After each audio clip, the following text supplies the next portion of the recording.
Hey guys, Noel here, and it is Friday night, at least for a couple more minutes. I am fast approaching summer break, and so that is all kinds of good. Family's asleep, so I thought it would be fun to do a live stream. I gotta start doing some more video game reviews. I've been not doing a lot of reviews on stuff, so I need to get that going. But we always have fun doing the live streams, so I thought I'd do some streaming, do some gameplay, do some chit chatting. Sinister, how the heck are you, my friend? Glad to have you on. Right on. So I have been unfortunately paying attention to current events more than I would like to. So it's good that you're good. I'm glad you're good. So right on. So what the hell? Let's just start talking about current events and then play some video games. I don't want to get like too off-putting, but blowing off steam about politics and pro wrestling does tend to be how we start off these live streams. So what the hell? Let's grab the old PlayStation cup o' coffee. And let's get to talking here. I hope he's doing all right. Imagine actual Hogan wearing what you are. Yes, I am. I am wearing. I'm like the WCW versus the World thumbnail of Hulk Hogan, where he was half Hollywood and half red and yellow. Remember, like he had like the shirt. He had like the Hogan, and like it's the reverse. So I think he was like pulling on a black shirt, but had like the Hogan bandana. And depending on if you put the black and if you hit start, it was like the red and yellow Hulk, and if you hit the X, it was Hollywood. So speaking of Hollywood, friend of the channel, Retro Zoltan, we are in communication to do a little bit of a collab video where I actually review a Hulk Hogan Tiger handheld action figure. So stay on the lookout for that. That'll be lots of fun, and definitely check out his channel. I'm really happy his channel has grown the way that it has. He seems to have really carved out a niche in terms of doing really cool like handheld reviews and reviews of technology from like China and stuff like that. So retro handheld consoles, handheld emulator consoles, things like that. Hog Wild had yellow and red Hogan on the video. Yes, it did. I want to say Bash at the Beach did. Bash at the Beach 96, but Bash at the Beach 96, Hogan was still, he came out in red and yellow, so he had not yet taken on the Hollywood aesthetic, but I believe the Bash at the Beach cover art was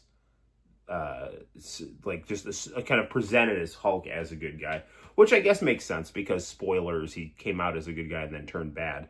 There is a really interesting video, if you follow the guy who wrote the Nitro book, which is really good, on Instagram, he has a video of Hogan when he was doing Hollywood Hogan. So he still had the black beard and everything, but he was wearing his red and yellow, and he was fighting Brutus in also in red and yellow, and they were just doing kind of like a Three Stooges style wrestling match for the Turner execs.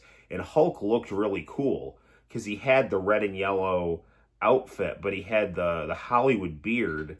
And I wrote in the comment section, it's like, this absolutely should have been Hogan's look when he brought back red and yellow in, was it 99? Late 99? That would have been a good look for Hogan and, been a lot more natural. My friend had a poll asking, Ready to Rumble or No Holds Barred. I said No Holds Barred on the basis of Tiny Lister. Yeah, that's cool. I've never seen Ready to Rumble, and I don't think I've ever actually seen No Holds Barred from start to finish, so I need to just sit down and watch both of those. I was actually a big fan of the David Arquette storyline in WCW, and I'm not just saying that to be difficult. Um, I really enjoyed the New Blood Millionaires Club like story arc, and was very, very disappointed when it stopped. Like, I watched that all the time when, like, the summer of 2000, like, it was WCW, Final Fantasy VIII, Marvel versus Capcom, Street Fighter, yes, from the man who loved the Dungeon of Doom. Sullivan, my son, summon the shark. Shark attack. Shark attack. But no, my summer of 2000, man, it was Final Fantasy VIII, Marvel vs. Capcom, Street Fighter Alpha 3, and 2000 WCW, and this pizza from this place called Little Italy.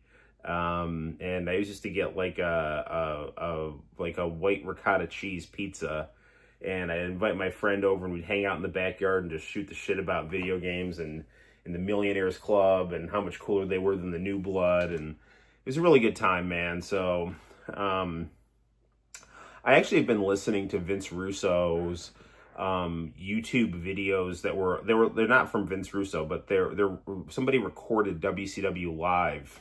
Yeah, that's right, man. Italy and pizza. His WCW live conversations from 2000 with Jeremy Borash and Bob Ryder, and it's a very interesting time capsule that I lived in to listen to. I never listened to WCW live because I didn't actually get a computer until I graduated from high school in late 2002. But hearing those interviews, and then you can kind of track his optimism to his increasing burnout, listening to those interviews. It's really interesting from both the perspective of someone who's into the history of pro wrestling and then someone who's just a fan at the time. So, good stuff. Interesting stuff. I didn't have my first cell phone until college. Yeah, I didn't have my first cell phone until I was a senior in high school. And it was a Nokia, obviously. And it was like a black Nokia, and I want to say I got it from my grandpa. And then I have the first cell phone that I bought when I was in college, which is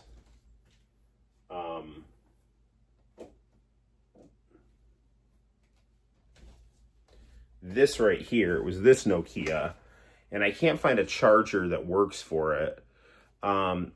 Now, so this was the one I bought this at Eckerd's drugstore. This phone still had phone cards, and I remember I had Burger Time on this, and so that was pretty cool. Oh, Noel Devil ever been in a fight? I mean, I fight all the time at the gym, and stuff has gotten heated once in a while, but in terms of have I ever taken a fight in a cage or in a boxing match, I have not. I just train. And and in terms of bar fighting or just things like that, I try to avoid that stuff, but I do I train pretty hard. So I will train 2 to 3 times a week for about 2 hours at a boxing and jiu-jitsu gym. And, I do just either rolling or boxing. I've started to do some MMA.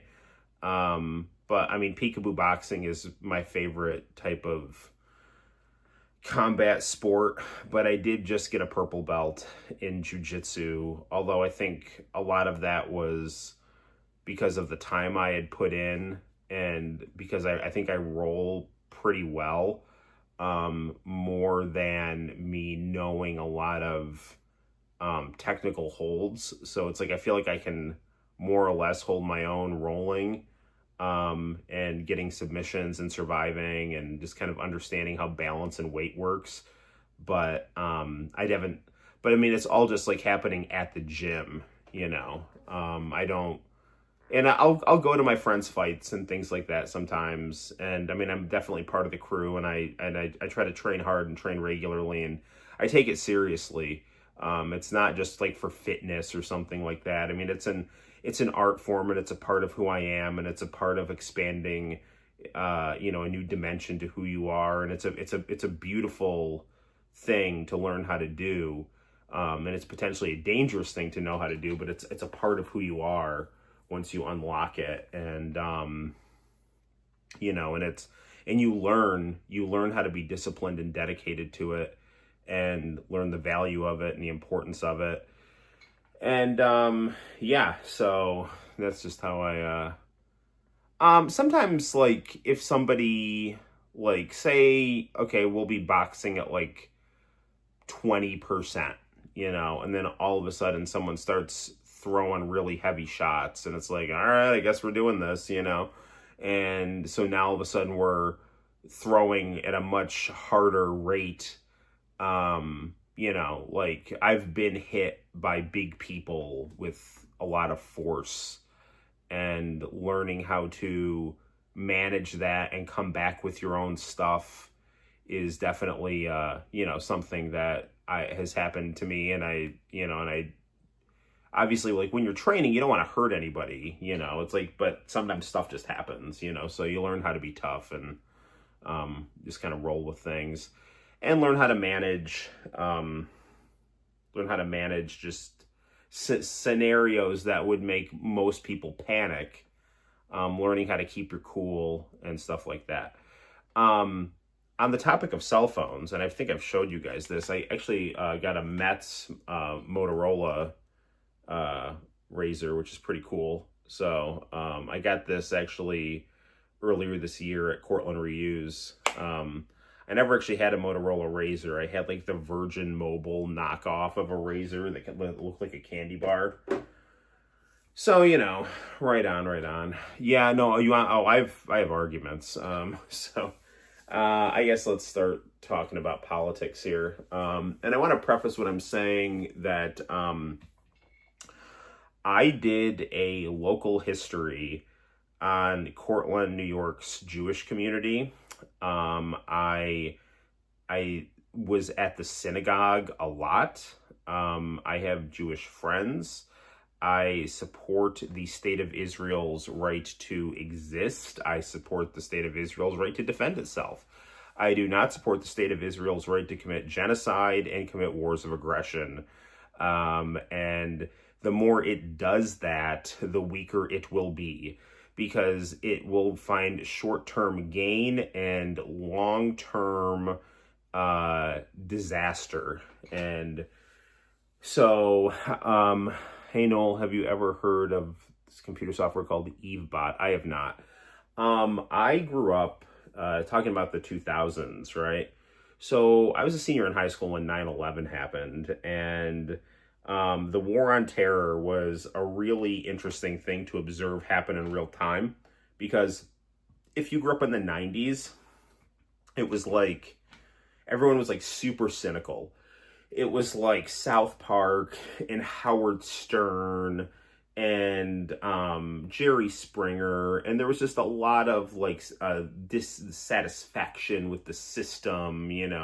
People were bored. It was like, the system, it's so banal and boring and oppressive, and it's just getting in the way of me, and this is the end of history, and, we won the Cold War, and now it's just, we're in this utopia of the United States that is now ruled by the human will, and it was just this very kind of anti-establishment mentality. And then 9/11 happened, and it was like somebody hit a switch, and everybody turned into patriotic flag-waving robots. And it was just like, yes, sir, Mr. President. Yes, sir, government. Yes, you do whatever you have to do, sir. You want more rights? Yeah, take them. Go ahead. Do whatever. Just take them. Take them. You want to invade a country? That's okay. Go. Yeah, I trust you. Go whatever you want to. And it was like legit.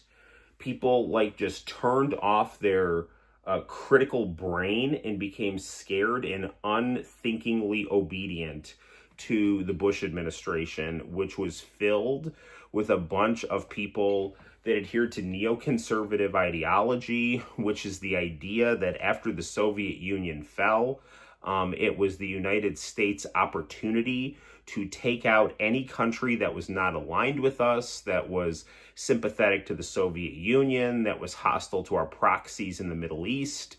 And there was no country that was strong enough to stop us, and it was our duty, like we were Alexander the Great, to go and knock off those governments through aggressive imperial behavior, because at the end of the day, if every country has a government like the United States, well, we'll just be in a perpetual utopia of constant peace ruled by the benevolence of the United States, which we see that at the end of the Cold War is the right idea. That's the whole Francis Fukuyama end of history essay. So there was this group of people called the neoconservatives who advocated this James Bond villain-style global domination foreign policy. And since George W. Bush was a fucking idiot, a stupid daddy's boy moron idiot that didn't know what he was doing, all he knew was just to, run out his dad's name, he was such a vacant tool that all these neocon intellectuals got into his White House and implemented that plan. And the catalyst for that was 9/11, which, the response to 9/11 was totally disproportionate. And some of this is Monday morning quarterbacking, but the idea from people like Howard Stern and all these other people are like, well, listen, we had an unprecedented attack at the U.S. Somebody's got to fucking die. We got to show our strength. We got to hit back. We got to hit something back. We got to hang something here, And so the response was not to do a more calculated anti-terrorist operation in Afghanistan. What we were going to do is we were going to rain hell and shock in Dresden and Hiroshima style, World War II shock and awe to go say, you bruise our cheek, we're going to break your back. That was kind of the attitude. And that led to a, 30-year military quagmire in Afghanistan, not 30-year, 20-year military quagmire in Afghanistan that we just got out of, but I'm not done. So then, right? Okay, so the real apple that they want to pick off the tree is Iraq, right? That's one of the, Wesley Clark, who I volunteered for when he ran for president in 2004, and I got to have lunch with him. He was really cool. Although I think NATO's got a lot of problems, and Wesley Clark ran NATO, and his whole thing was, and he didn't tell me this, but it's come out in interviews that, he saw a list of countries of which were marked for death by these neoconservative intellectuals dating back as far as the early 90s. And it was like Iraq, Libya, Iran, Syria, Sudan, all these countries that have all been overthrown coincidentally, right?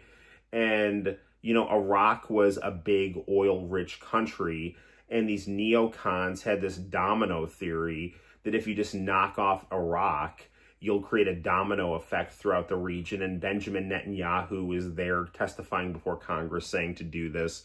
So the Bush administration just did a total lying, wanton war of aggression where they just used 9/11 as they tried to say Iraq had something to do with 9/11. They had no evidence of that. Then they started saying Iraq was developing weapons of mass destruction. They were going to use a weapon of mass destruction, and we couldn't wait for a smoking gun to turn into a mushroom cloud. What do you mean we have to give you evidence? There's no time for evidence, man.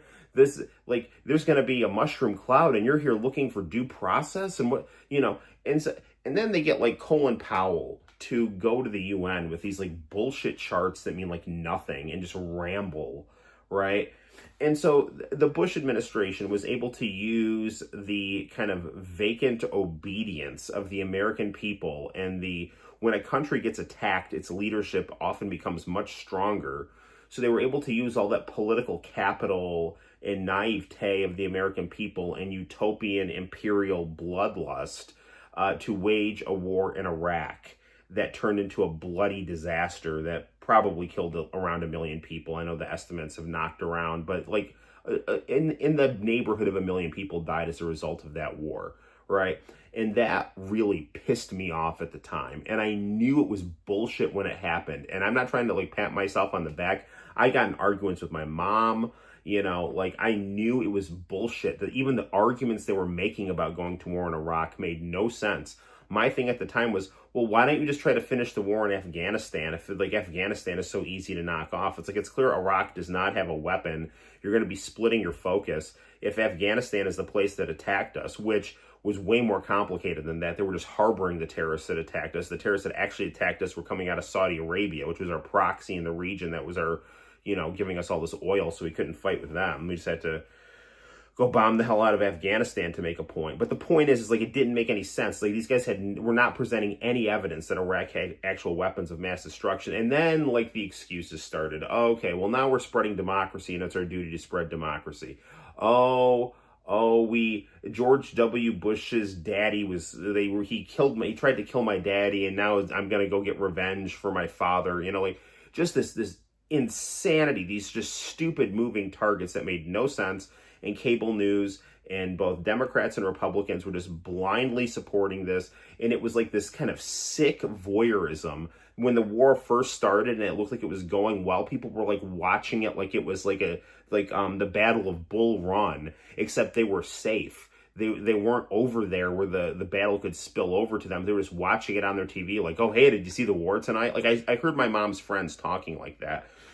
So the Iraq War of the early 2000s really pissed me off and was a very kind of formative thing where I was like, this is a big red line. And if I ever see anything like this happening, I am going to call bullshit on it immediately. And sure enough, we're getting a war in Iran right now with exactly the same bullshit reasons. And like the tragedy of this situation is that it's like, no matter who you vote for, there's no getting out of this, right? Donald Trump, he got elected because his first term in office, he didn't start any new wars and he had a good economy. That's it, right? He was better on the border. You know, I mean, he endured a lot of bullshit that was like, you know, unfair things happening to him. Like, he was framed for treason, you know, by like the media kept saying he was a Russian spy. You know, the FBI kept saying, you know, like it kept alluding to the fact that it was true with no evidence. You know, you were having this revolving door of CIA people going on MSNBC, just constantly saying, like, treating him like he was like Saddam Hussein. Like, Trump was never treated like an American president on the news. You know, we had sham impeachment trials. Just everything was thrown at him, you know, and it was just like, yeah, he didn't start a new war and he had a pretty good economy. So, okay, there's that. So he gets reelected. And he gets reelected as an anti-war candidate, right? He's there saying, was it like on the PBD podcast or something? It was one of the podcasts he was on. And he was like, asked about Iran. He's like, we don't need regime change in Iran. We can't even handle our own stuff, let alone going to do a regime change war in Iran, you know? And Dick Cheney and all the neocons that had advocated for the Iraq war were all shitting their pants because Donald Trump did not start a war the first time he was in office, and he was taking these like anti-establishment, disobedient, more diplomatic postures. So people like Dick Cheney and his daughter were all endorsing Kamala Harris, and, you know, people like William Crystal, who was an architect of the Iraq war, was freaking out, like, you know, oh, he's going to ruin the international order, and he's disrespectful to, you know, Benjamin Netanyahu, and also it was just like, okay, whatever. So Trump gets in, and he appoints some decent people to his cabinet, and he starts doing some good stuff, like diplomatically, like he gets a ceasefire in Gaza. He starts putting diplomatic pressure on the Ukraine-Russia conflict, although he's doing it in kind of a crude, insulting way, but like it's still whatever. He's trying to push for a peace deal there. It's like, okay.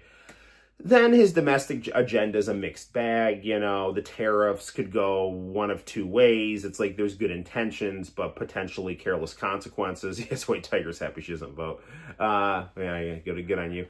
And then, like, yes, Trump is tightening up the border, and that is good for American workers, so they can't have their wages undercut. But then, you know, he's doing this like stupid, like Dick Cheney style black site stuff. Like we're getting like a penal colony in El Salvador as a deterrent, where we throw people who are in gangs or allegedly in gangs so that, you know, they can just be sent off to some, you know, pseudo gulag somewhere to try to, you know, scare them and give them a taste of their own medicine and stuff like that. Nobody voted for that. Okay.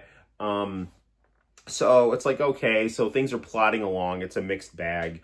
Trump is generally still popular. And then while he's negotiating a deal with Iran, Israel decides to, well, which incidentally, Trump lets Israel break the ceasefire that he brokers, right? Then Israel attacks Iran while Trump is negotiating a nuclear deal with Iran. And then rather than go and condemn Israel, Trump supports the attack. Like, this is total insanity. And it's like Trump went from like showing respect to his like MAGA working class base, these people like you know, Tucker Carlson and Steve Bannon, who's like his guru, or was his guru, or like these kind of like more true believer types, like, you know, Marjorie Taylor Greene, you know. And it's like, and just the kind of like the average American does not want, evangelicals I know don't even want a war like this. Like, they're sick and tired of these wars of neoconservative adventurism that do nothing other than just turn the U.S. into a global bad guy, right? And so Trump sides against them with the neocons who spent Trump's entire first term trying to destroy him. And the only thing I can think of is a couple of things. One, he took a bunch of money from like the Adelson family, who are like utopian Zionists, and that's not anti-Semitic, that's just a fact. And I think, you know, Zionism is fine as long as you do it like humanely and all this other stuff, but whatever. But they're all into this like greater Israel, Old Testament, you know, conquest bullshit, you know. The other thing is that I think really all it took to break Trump, you didn't have to try to assassinate him. You didn't have to try to impeach him on bullshit. You didn't have to try to, you know, have the CIA and the FBI run cover for the Bidens, you know, money laundering schemes so that Trump wouldn't get reelected in 2020. You know, like, you didn't need any of that stuff. You didn't need to manufacture riots in the summer of 2020. You didn't need anything. All you needed to do was give him some false flattery and tell him that he would get to build the hotels over the rubble of these new wars that these people were doing. But you know what's going to happen to him? And I'm going to tell you what's going to happen to him. Trump has always been treated like a foreign dictator by the deep state, right? And what is the deep state, like the CIA, all those types of people? What do they do to a foreign dictator when they finally get him on their side? They use them, and then they fuck them. They kill them when they're done with it, okay? Now, I'm not saying that's going to happen. I don't know what's going to happen, okay? But what happened to Muammar Gaddafi, right? They broke him, they got him on their side, and then once they were done with them, they overthrew him and left him to the wolves, you know? And I mean, these people have a mafia mentality, like the deep state and all these institutions. They do have their roots in, like, you can go look into people talking about it. They have like roots in like organized crime and things like that, and have kind of gangster mentalities, right? So I'm telling you, man, you cut deals with these people after you've crossed them. It's like the same thing like Vince McMahon does. He brings in a wrestler who he's got beef with just so he can destroy them, you know, like.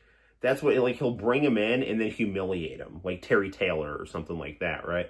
So Trump is playing a really stupid game that is totally destroying his base, totally destroying what's left of his legacy, ruining his second term before it even gets off the ground.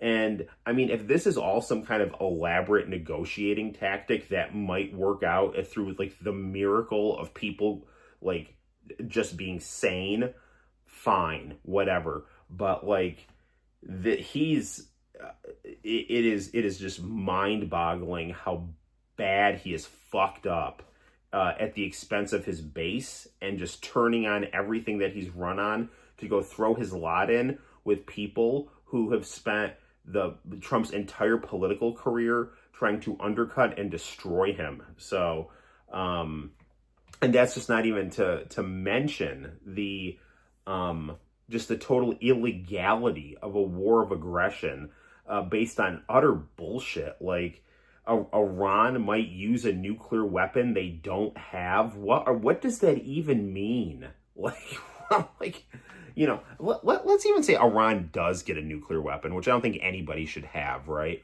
What are they going to do? Go give it to Hamas, and then Hamas goes and nukes Israel, and then a Palestinian state that they're working for is to deal with nuclear fallout? That, like, none of this makes any sense, right? Or Iran, like, launches a nuclear weapon, and then they get smashed back by another nuclear power like the United States or Israel, which, by accounts, they have their own nukes.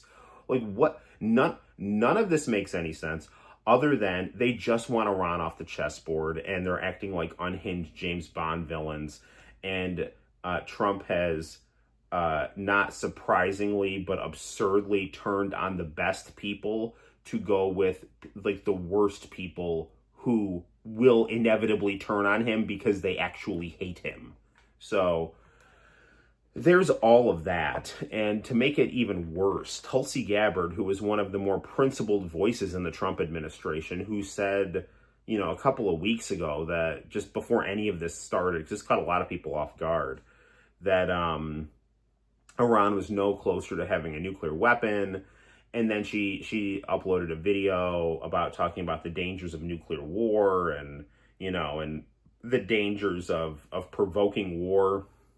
Apparently, you know, the powers that be in the Trump administration got mad at her, and now she just went before Congress and she's like, oh no, actually Iran is 3 weeks away from getting a nuclear weapon. Benjamin Netanyahu did not even say that. Like the guy pushing for this war, the Prime Minister of Israel, when he was interviewed by Bret Baier on Fox News, he used the same line he's been using for the last 30 years. Oh, well, it'll be about a year to 3 years before they get a nuclear weapon, which he's been saying that since, like, what, 1992? Like, it's the same global, if you're a conservative, this is the global warming line. Well, we've got about 10 years before the world becomes apocalyptic, and they've been saying that since the 1970s. So, yeah. Anyway, I'm done, dude. Like, we have the First Amendment, and we have to use it to stop a war, dude. Like, and the fact that there's a lot of MAGA that's speaking out against this is awesome, because this is what people, first of all, it'll show the United States and just the world in general that the populist right is not just blindly monolithic and will not just follow the party line. And number two, there is a lot of anti-establishment elements both within the progressive and populist movements that can and need to work together to stop this, because the MAGA base does not believe in neoconservative interventionism. I don't know anybody that does, and Trump ran as a remedy to this Dick Cheney nonsense.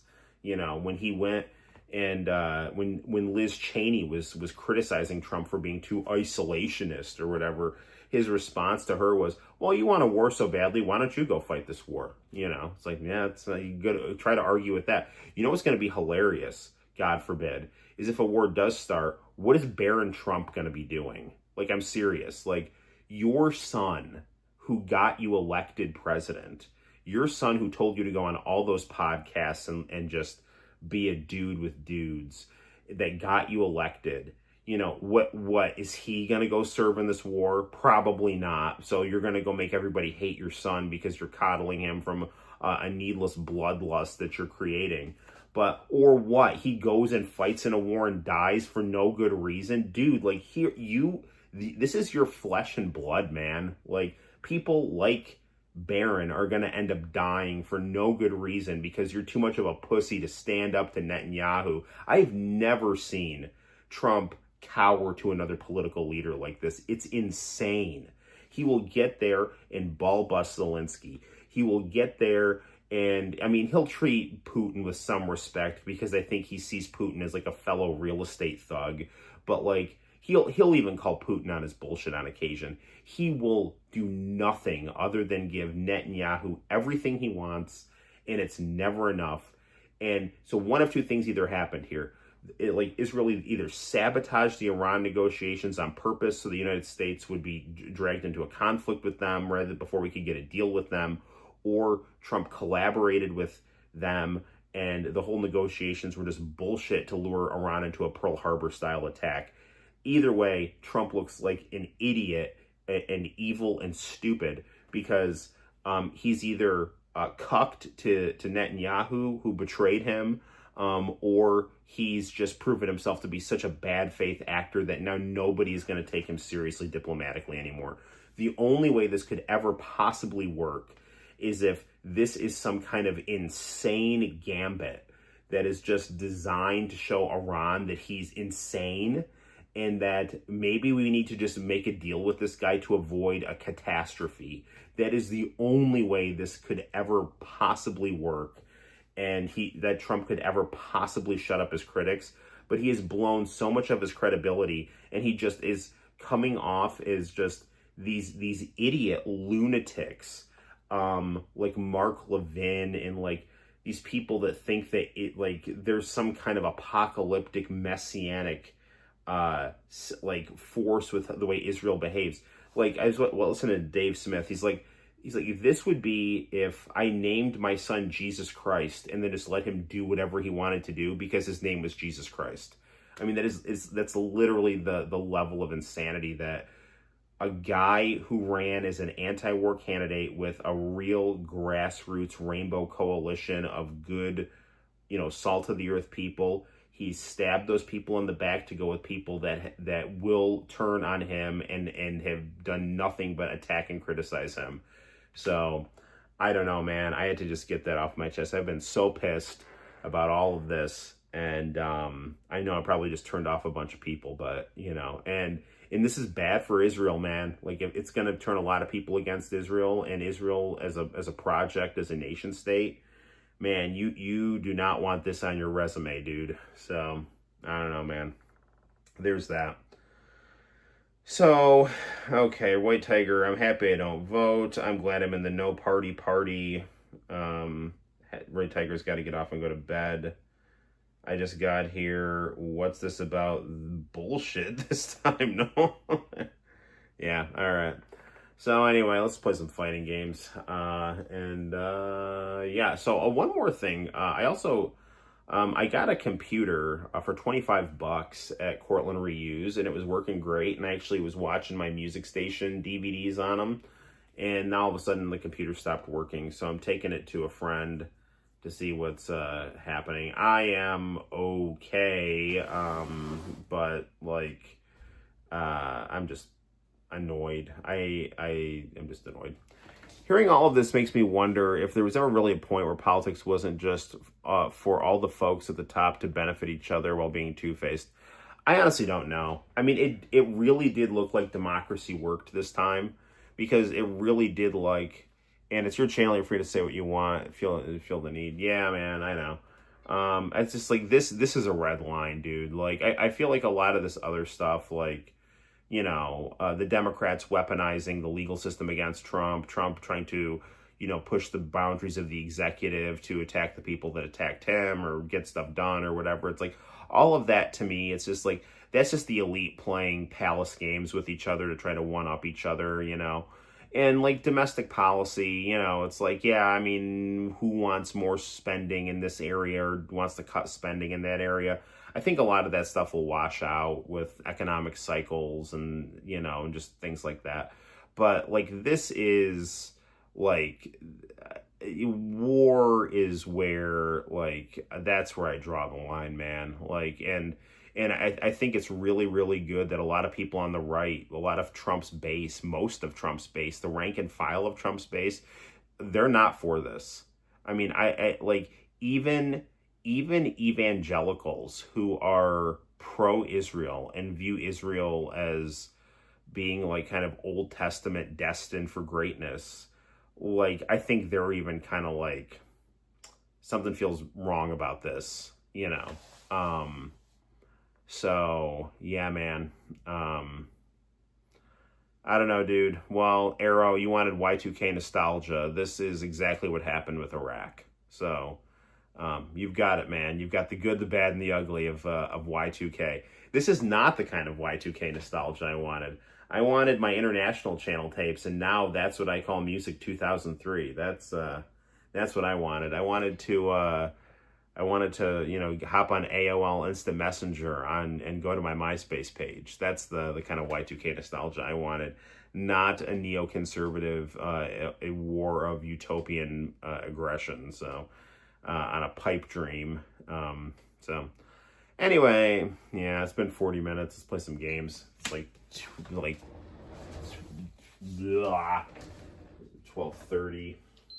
So, here we go. Let's play some PS5.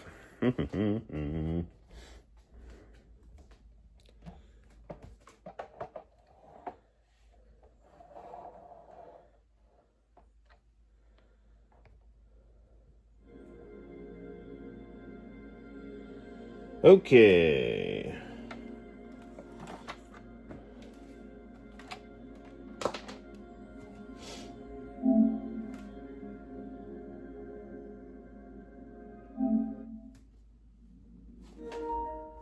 I'll lower this a little bit here. Don't want to wake up the family. And maybe a little louder.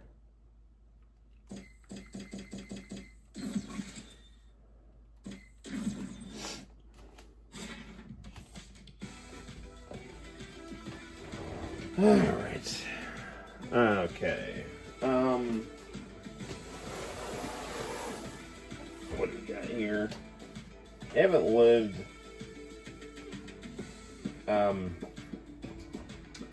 haven't lived long ago, so I have a fairly small perspective on all this, but I can't say I've ever felt that a lot of the systems we have on hand are out to help the common people like you and I. No, they're really not. I am on summer break almost. I have one full day left with my students, and then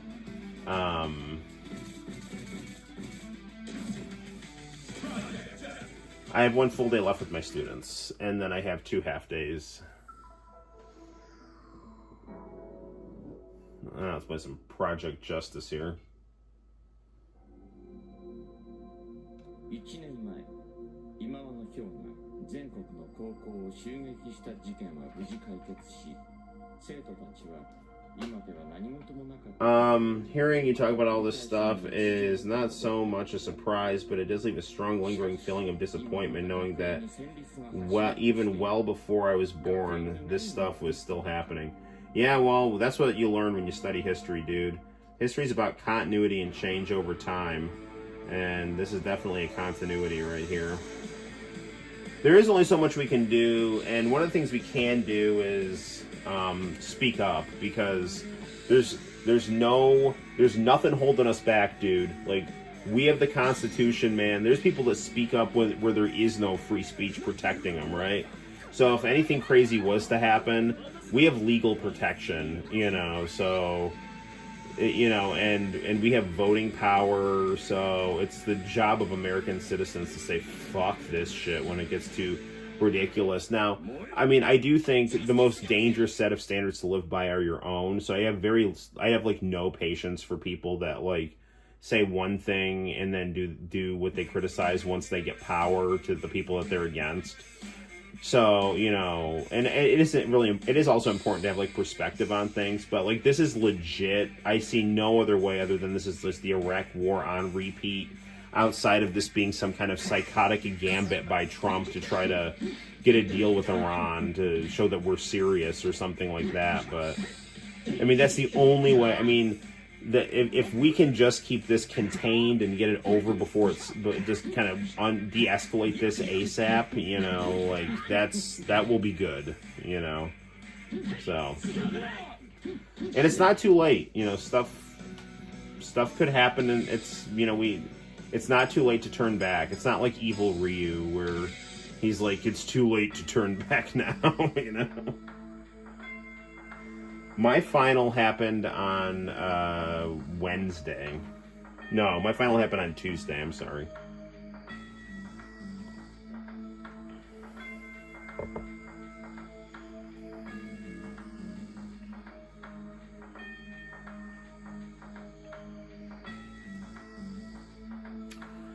Okay, lots of stuff is going down with these schools and whatnot, and Batsu's all hot-blooded and angry, and kids are still getting kidnapped and all that kind of stuff.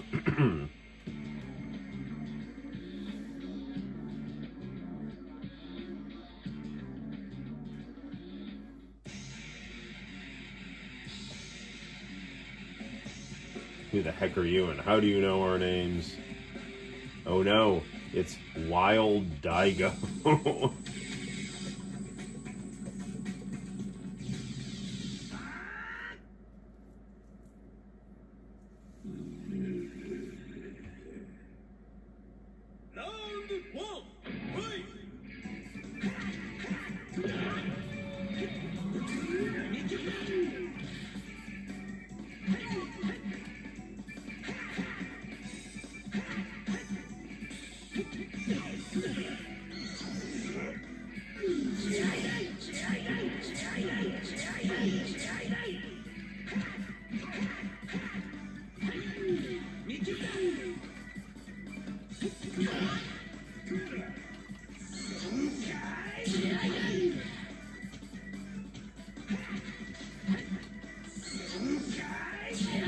I really wish they made a Dragon Ball game in the style of Rival Schools.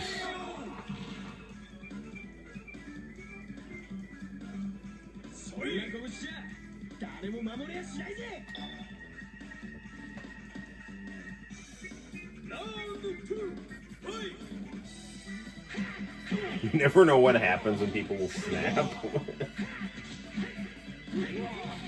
Well, hopefully, I mean, this is the good thing about jujitsu is you learn how to manage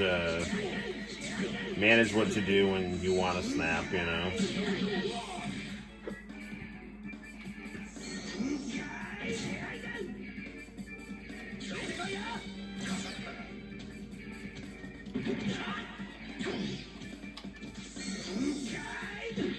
What? Alright, oh, there we go.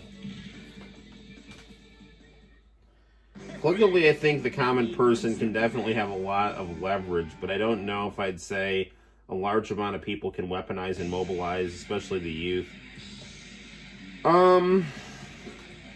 You just have to have, like, you have to think collectively and empathetically. Like, having a movement based on hedonistic self-interest is not going to do anything for anybody. That's why identity politics is such a dead end. Because, like, you know, I mean, obviously you want to fight for, like, human rights and things like that, but, like, when you're basing your political movement on being, like, self-serving and pleasure-seeking, that is just the most juvenile bullshit. Like, you know, nobody takes that seriously. And it alienates, like, people who actually work and understand how to, you know, like I don't know, how the world works in a sense of, like, having elementary morality and values and common sense and things like that.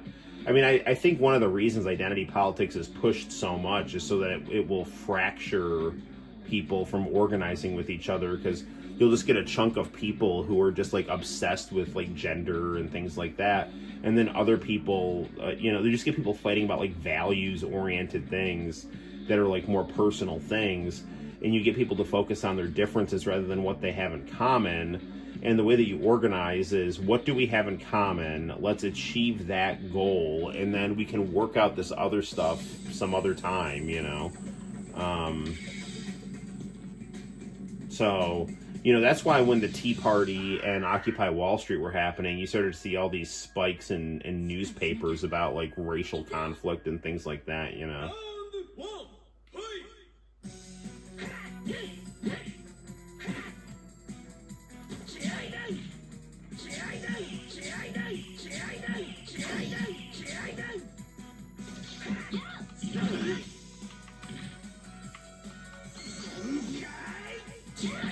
There we go. Go Batsu. Uh-oh.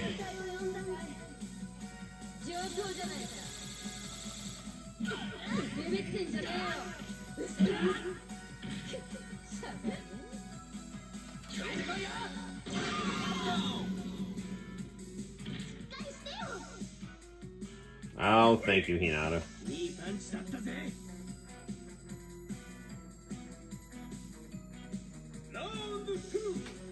Yeah, so you're saying you got a lot of friends, you know, turning against each other over identity politics? Yeah, man. Stupid. Cancel culture is bullshit, man. Shunning and all that stuff. You just gotta learn to... I mean, listen, I think some stuff is just bullshit and people are making wrong decisions, but, like, that's not... It's up to me to, you know, treat you like a human being, even if I agree or disagree with you, so...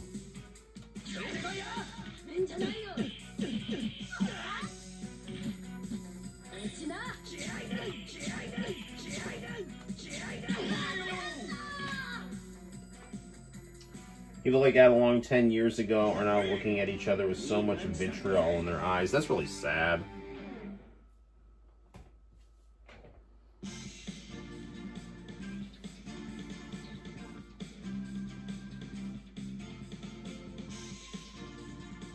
I know that you're the real Batsu, but then who's the one we just met?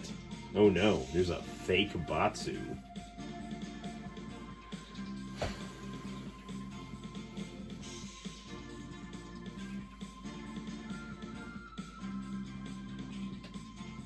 It makes sense, though, promoting a perspective that inherently goes against unity, even stating otherwise, is a pretty good way to get people collectively mobilized against each other, rather than doing so alongside each other. 1000%, dude.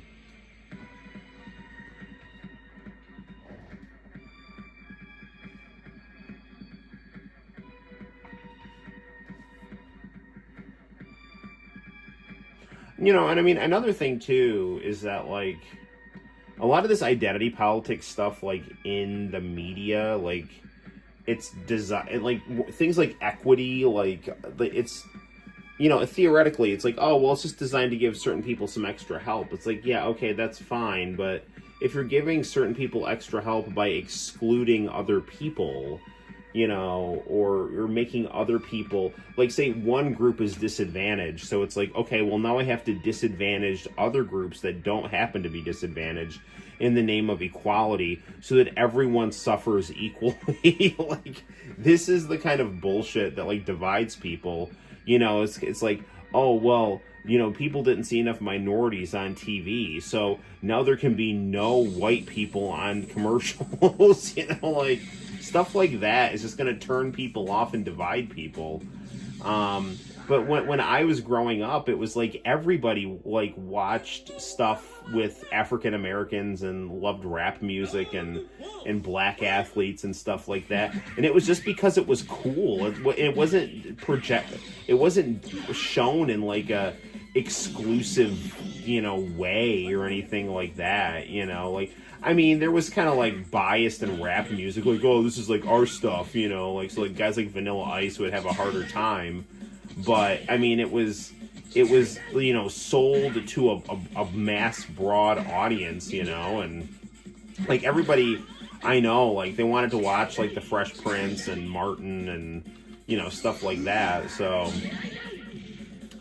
But now it's just everything just kind of has this tinge of like, you know, kind of like we're going to kind of spitefully hurt a group that we consider privileged to benefit another group, and that is the dumbest shit you can do when it in terms of trying to get people to get along with each other.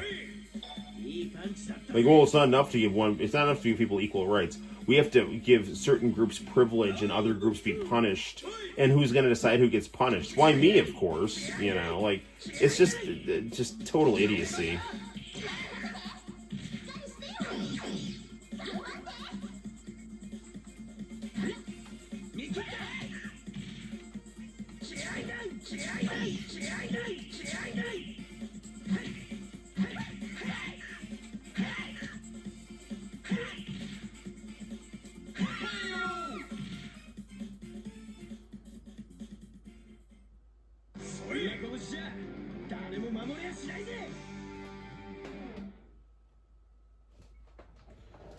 worst part of it is you can try and call it out. You get called a fence sitter because you think it's bullshit. I don't even know what a fence sitter is. Hey Noel, because you already had your finals, what are you gonna do with your students? I only have one full day left. I'm just gonna show them Simpsons and Boy Meets World episodes. I have one more batch of grades to put in before the report cards are due, so I'll do that over the weekend.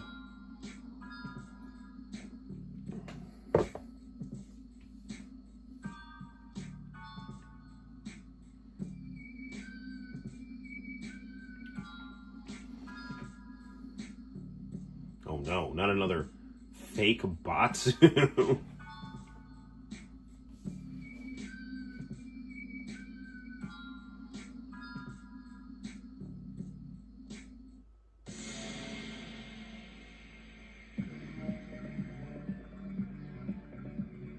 Oh no, it's Hio.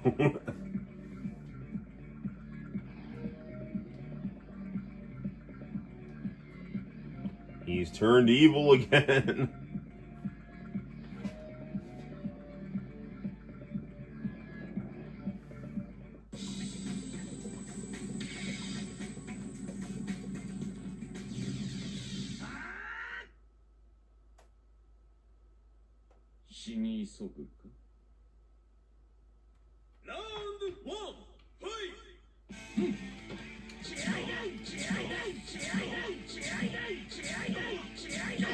I'm just going to spam this as long as I can here.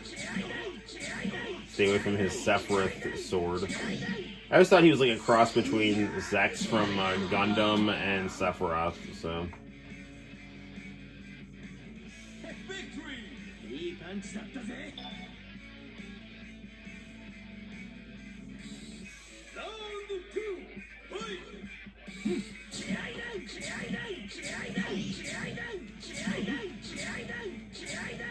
I'm spamming my fireball all night long.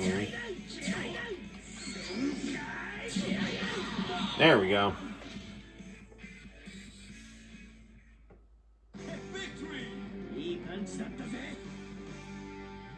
Porter's movie house, that's funny. I haven't given up for anything as long as something or I don't know.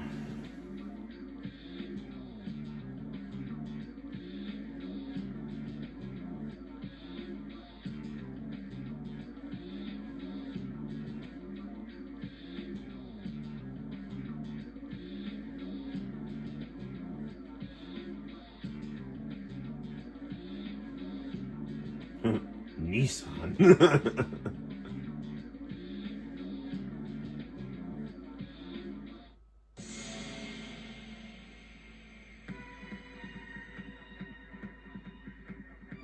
Oh no, they're crucifying Hinata.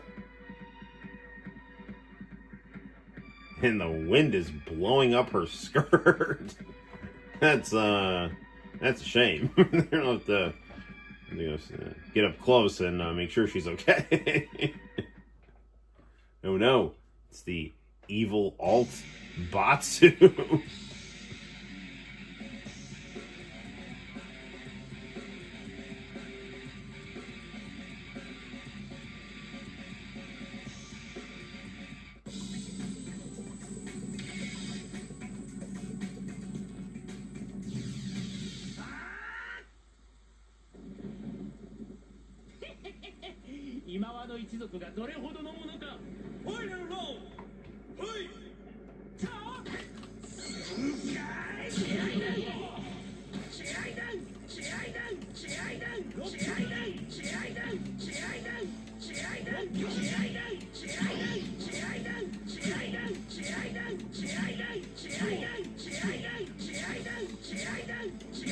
He has like crazy health here. I wonder if how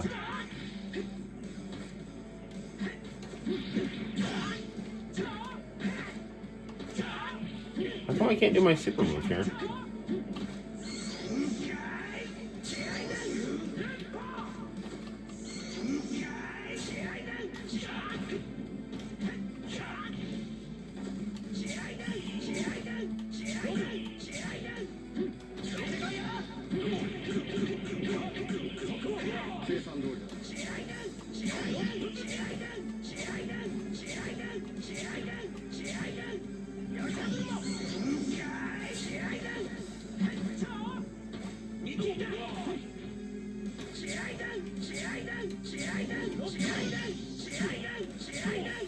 This guy's got so much health here, dude. I wonder if this is like one of those fights that I'm not supposed to win.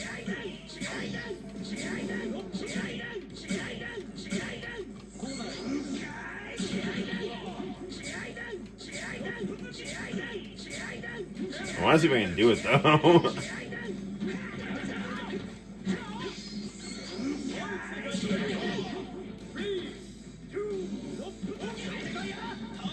Ah, what?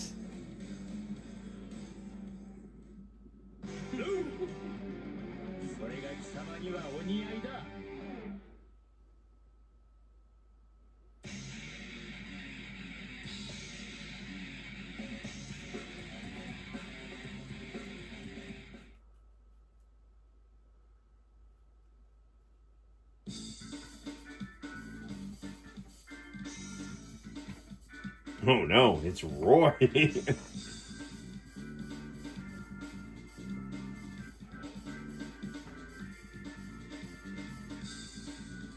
This stout-hearted American.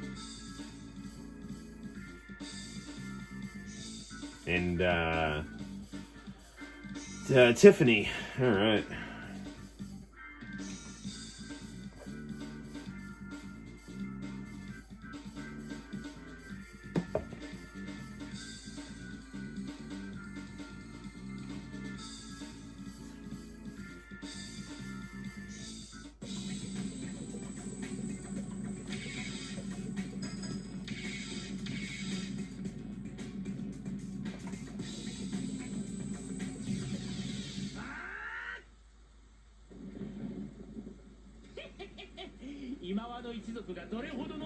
Yeah, let's kick their ass.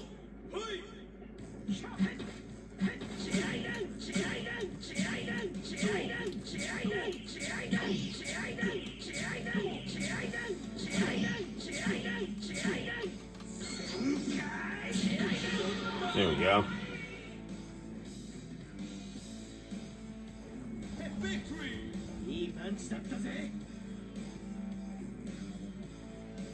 People being blinded by their own pursuit of justice. I hear that.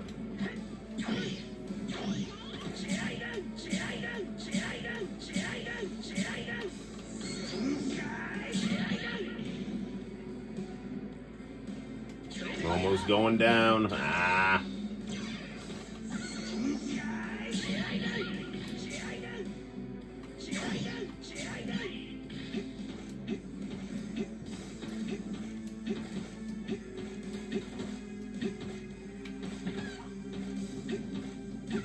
I wonder if I that.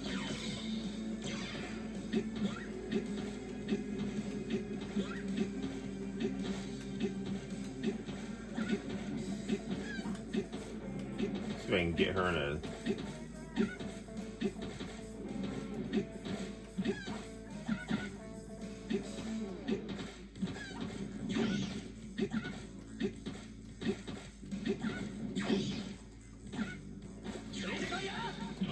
There we go.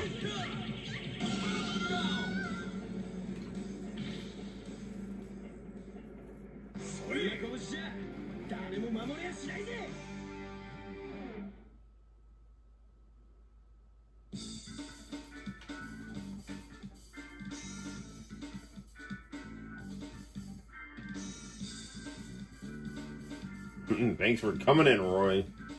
We flew to Japan as soon as we heard something bad was happening at Pacific High, and my dad had already something or other, I don't know. He's an assassin who was assigned to exterminate you by the Imawano family and secretly to rule the country of Japan. It's Tiffy time. Disguised himself as Batsu. These fake Batsu incidents. Unfortunate that he could not handle his ambition. Brother, why are you here? My plan would have succeeded if you hadn't interfered. You You still can't face reality or release you from your suffering. What's wrong with my sword?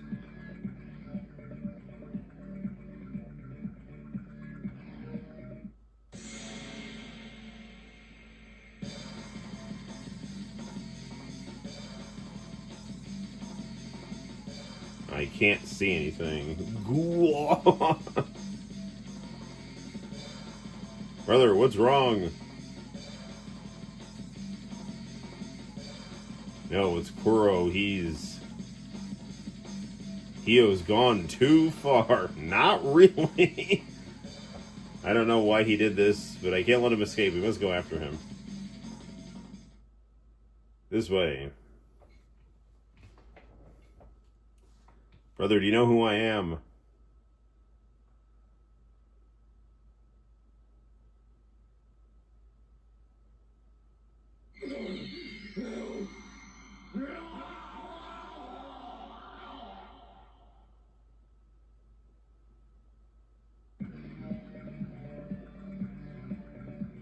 Looks like as if he's fighting with something.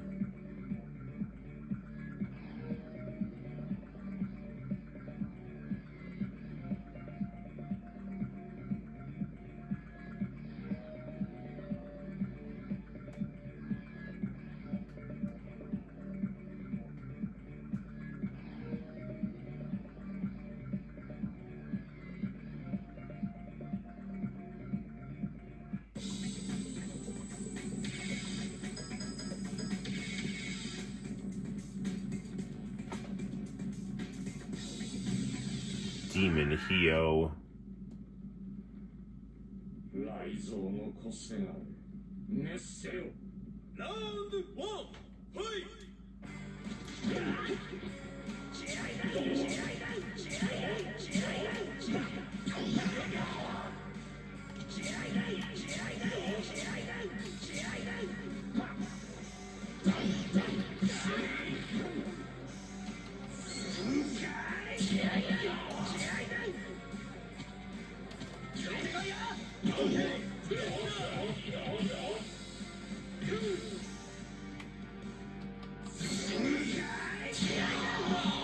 There we go.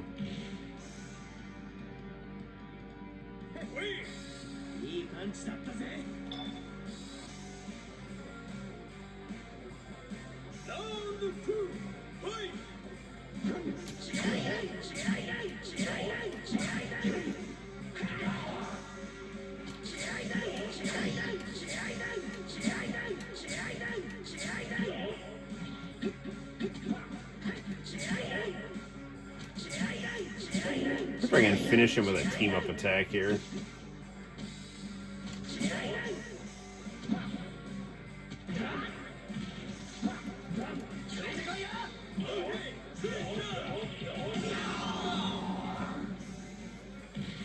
You're felled by the power of friendship.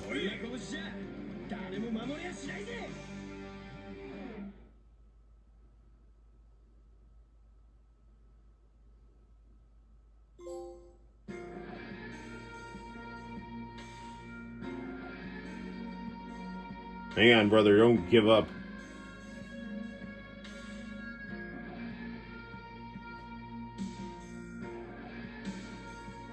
Oh, no.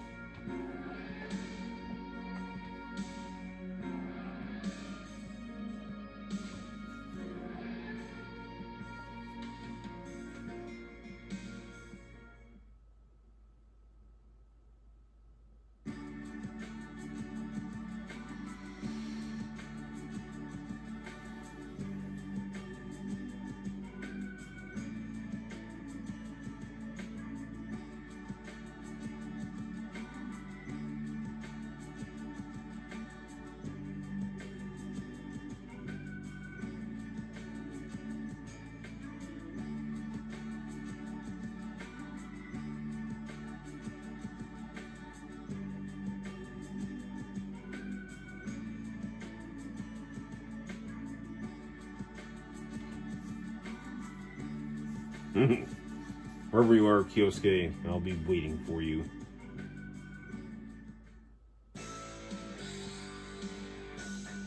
Interesting.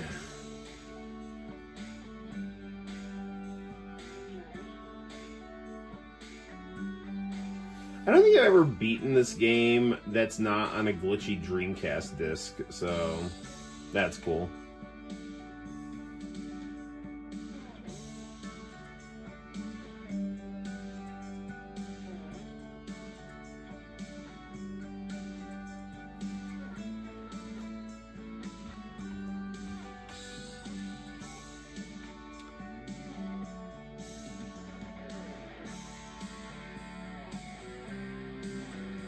Nice victory. Yes, thank you, thank you.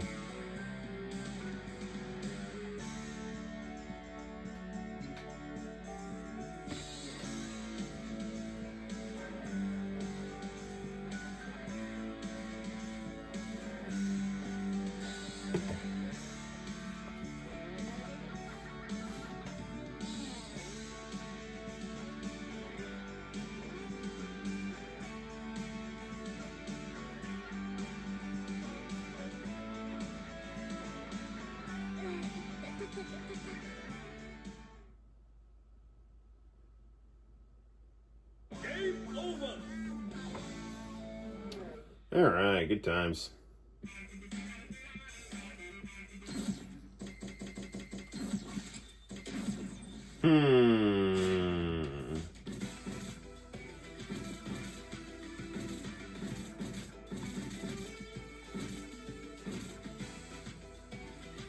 Nah, what the hell? Let's put some of this.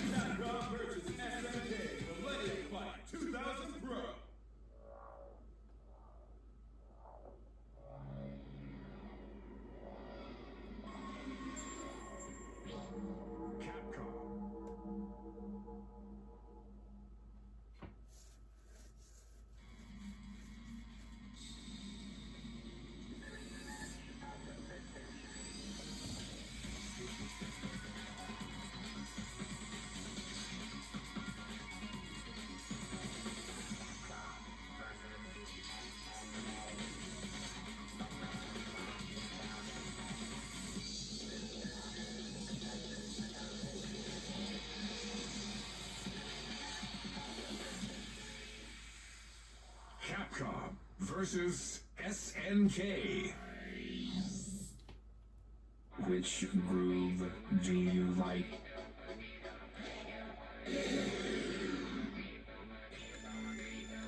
Form up your team.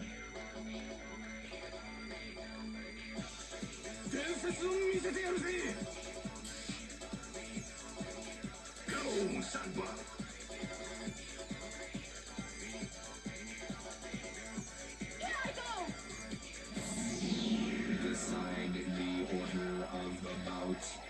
This is gonna be quite the combo right here.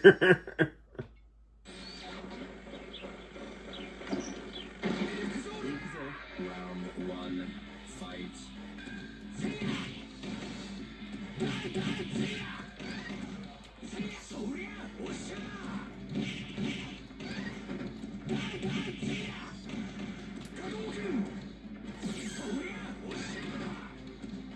You got Dan in his Art of Fighting gi in the Art of Fighting level with Art of Fighting music.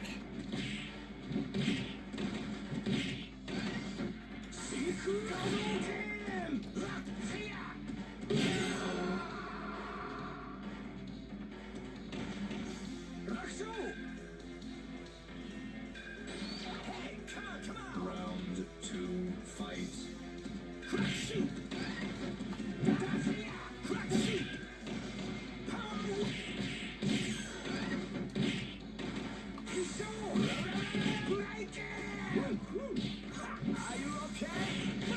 Ah, the Buster Wolf.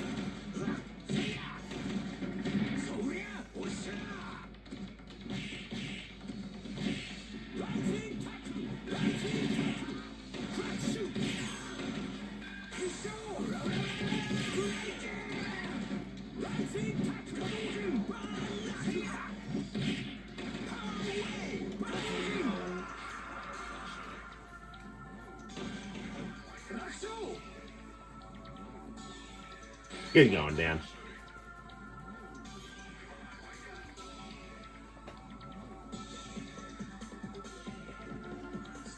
Yes, John, actually, Thank you. These fighting games are helping me to relieve some of my stress. Brace yourself.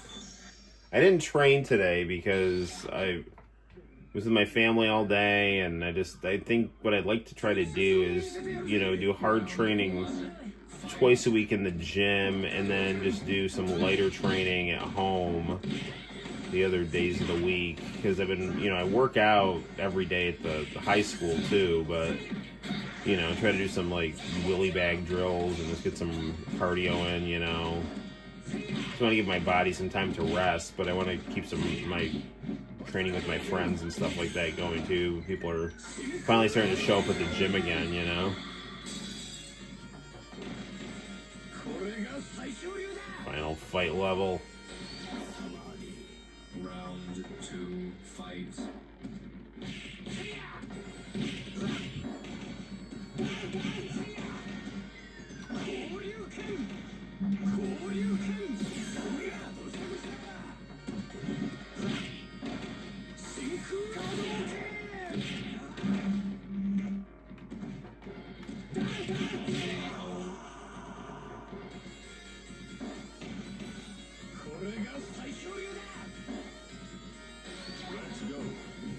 Get it on. 3, fight.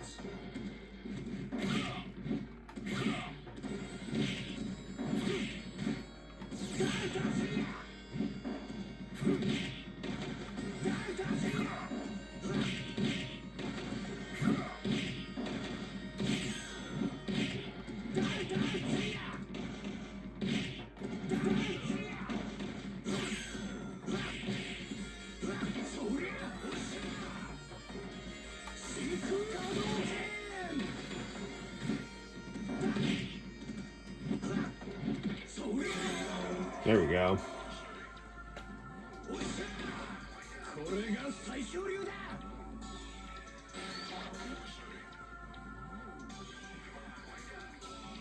Do you like it? Yahoo! Decide the order of the bout. Heat up, guys.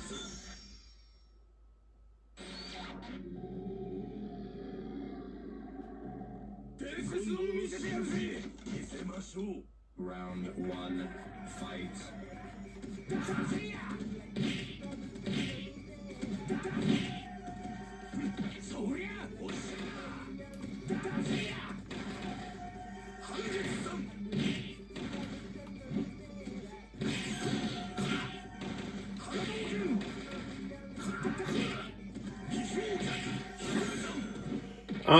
There was recently a really good YouTube video about the Hong Kong Street Fighter manga, called Street Overlords, and I really want to read it. It's like Street Fighter crossed with Fist of the North Star and X-Men. It's really all of my favorite stuff combined here.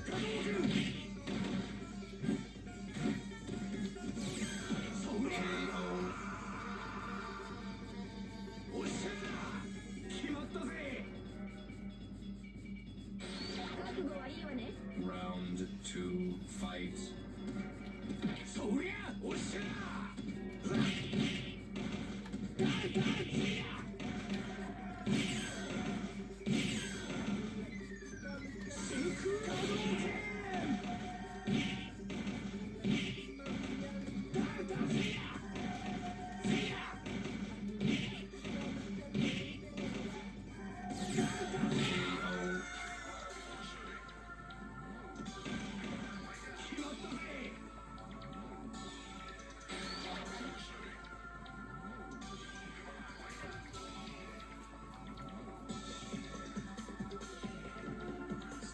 Decide the order of the bout.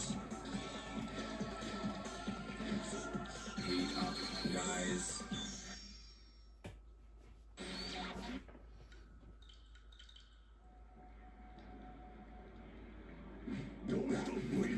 Round 1, fight.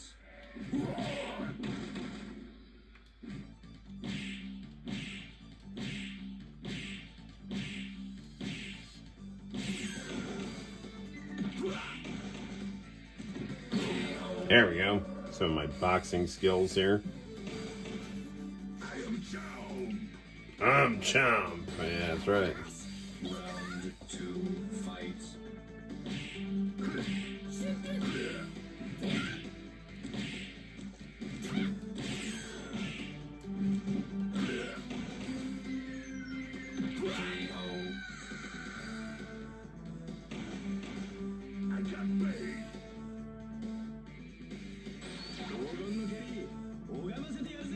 Round 3, fight.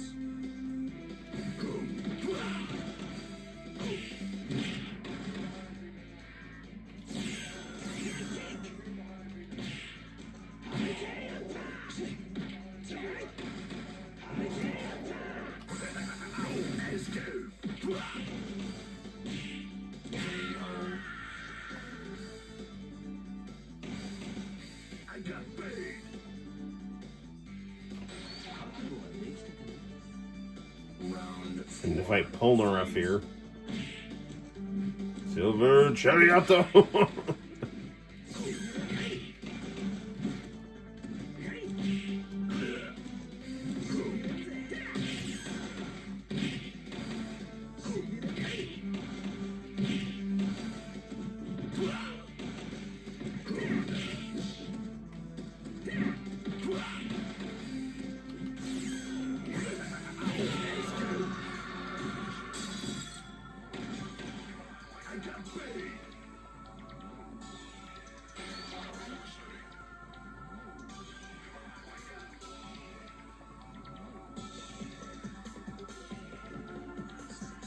decide the order of the bout. Ooh, Dan and Sagat. That's quite the team. This will be a future legend.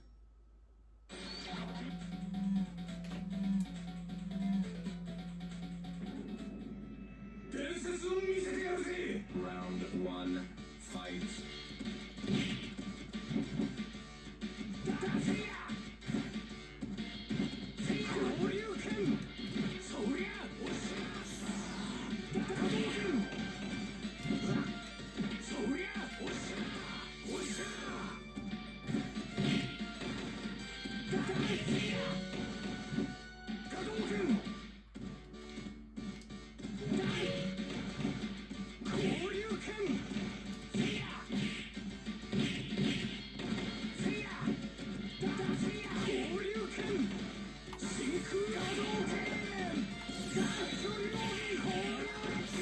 So the only thing about this here, I like that they're obviously doing the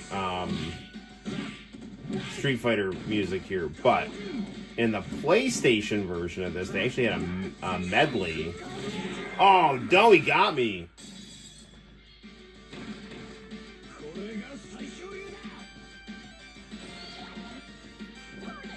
Round 2, fight.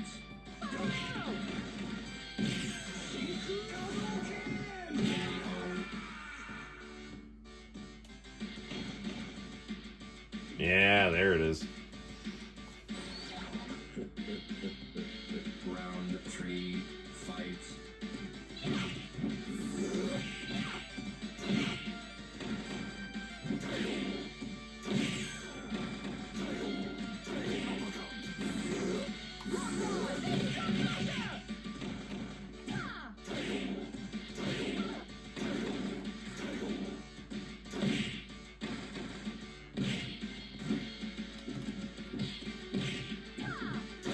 Ah, darn it.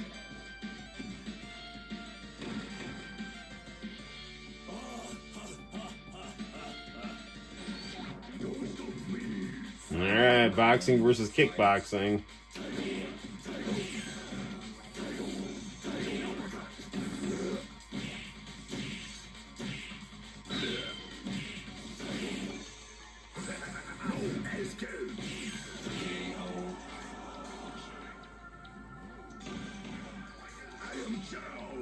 Yes, you are champ.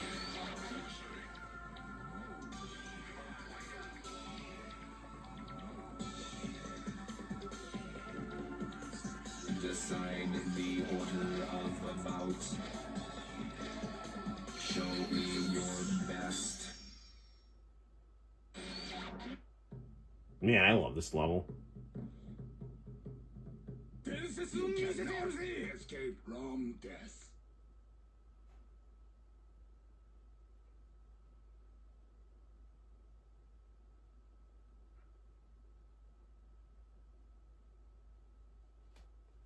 Round 1, fight.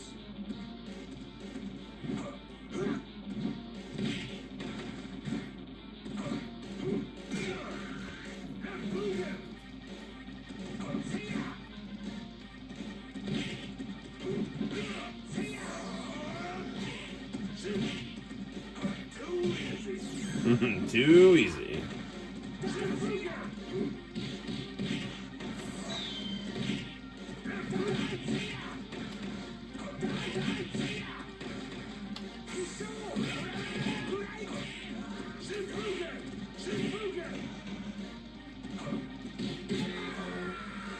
Give it a good try, Dan.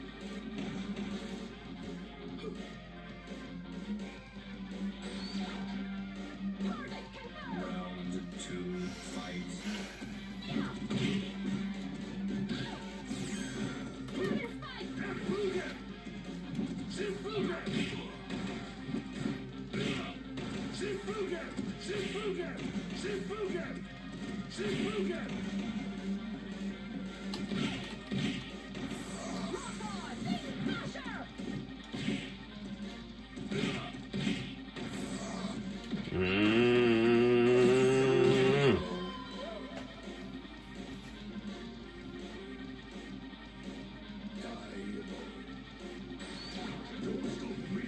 Round 3, fight.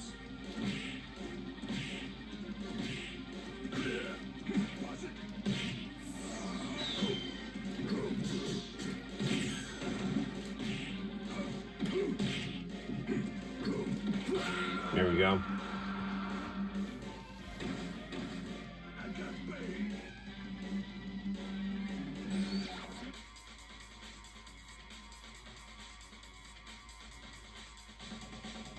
Alright, let's see how this goes here. Fight.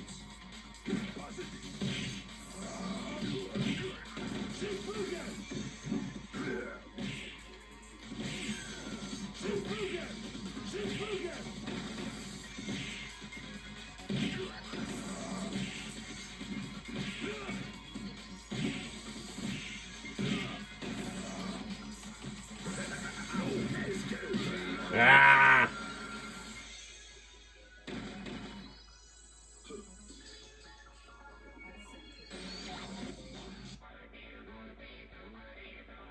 Which groove to form up your team? Go, Sunbug!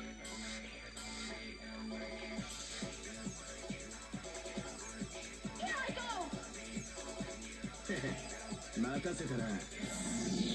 Decide the Try Joe. of the bout. This will be a future legend.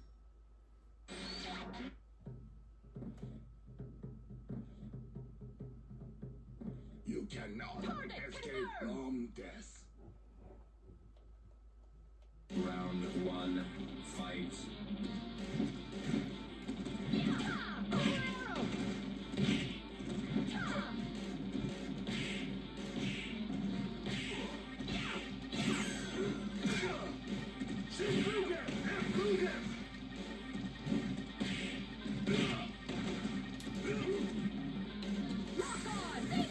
Mm.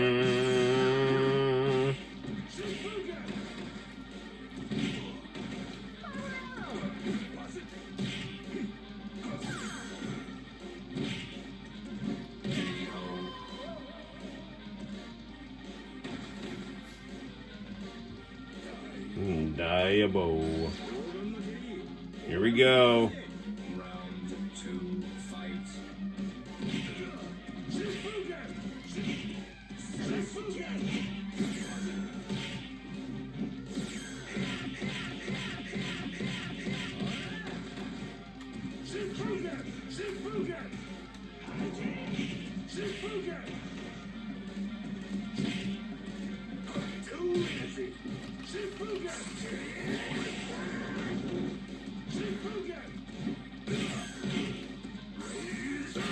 Darn it!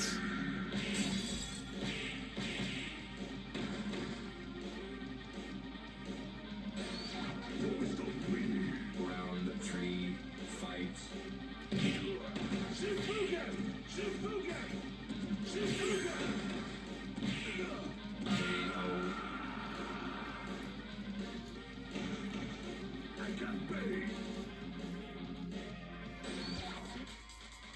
Final round. Alright, let's see what we can do here.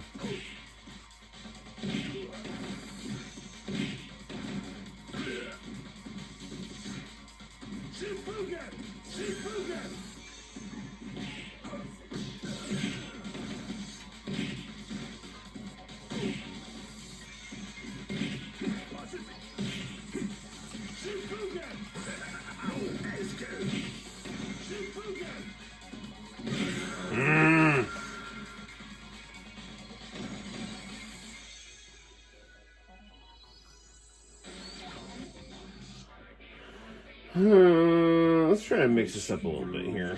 To form up your team.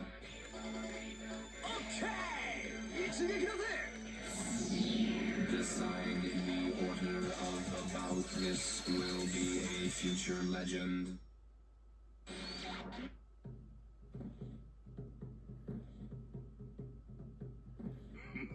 Geese.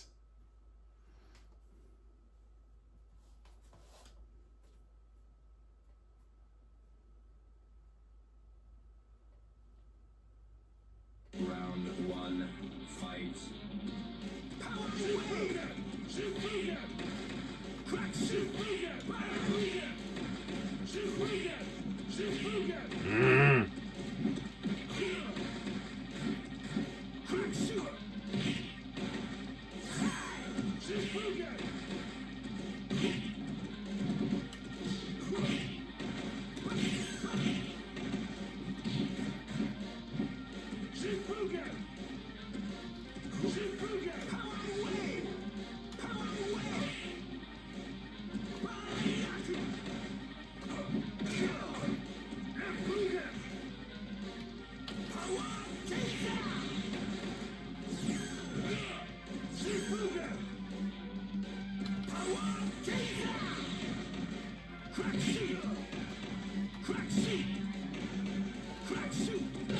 Darn it!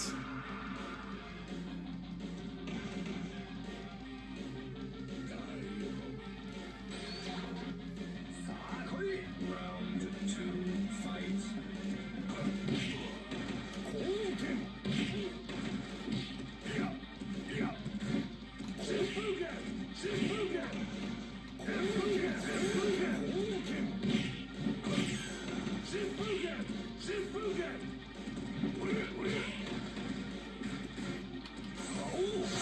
There we go.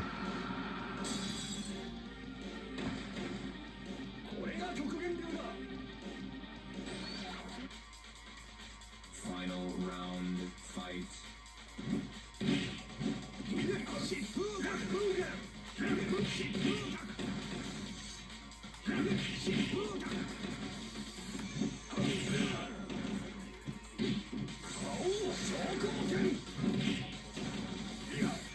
Sorry if I'm not talking a lot here, but geese.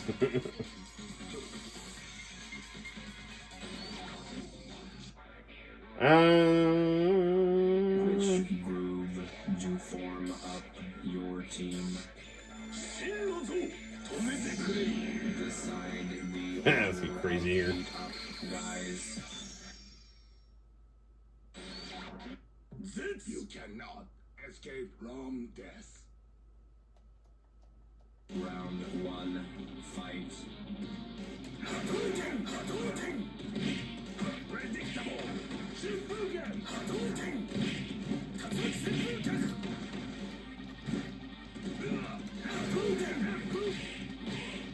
Shifugen! Hadouken!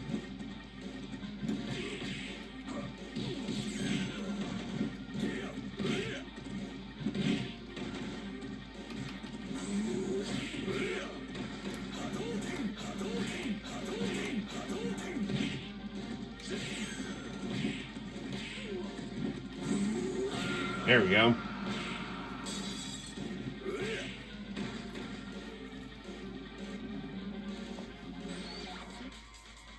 Final round. Now, let's see how this goes here.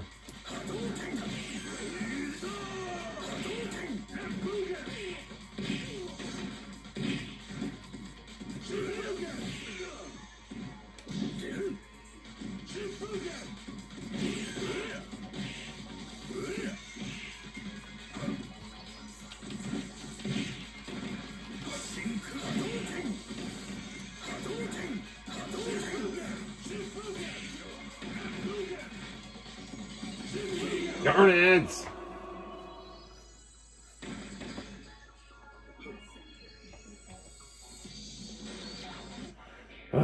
We will beat him.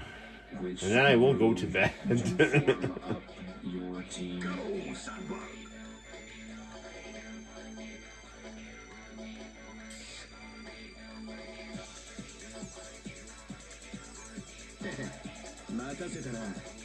Here I go!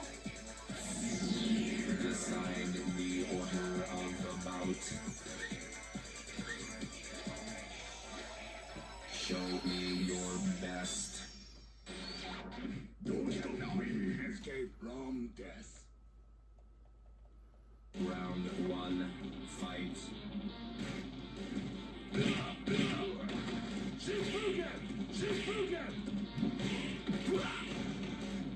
Was it?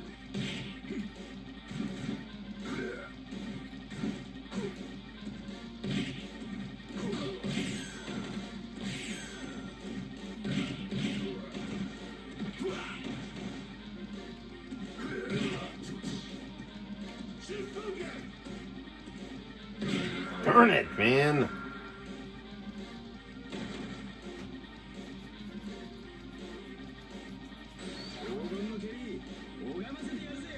Round two, fight. Was it?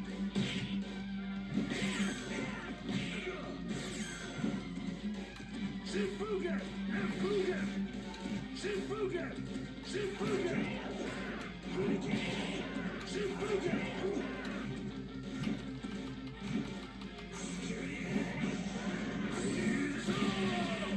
Shifugen!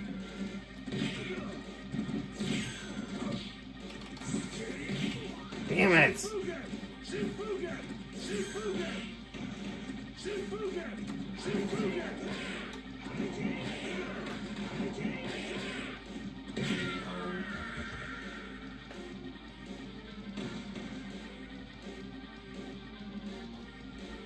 Diabo. Round three, fight.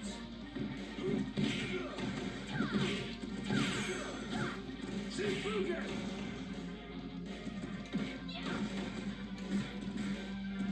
Shifugen! Shifugen! Shifugen!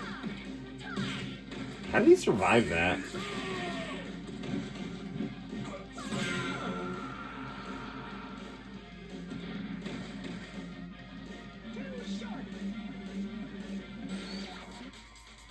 Final round, fight.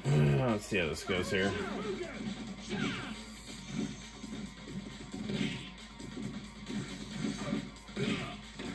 KO. Yeah, not well at all. Is the answer to that question.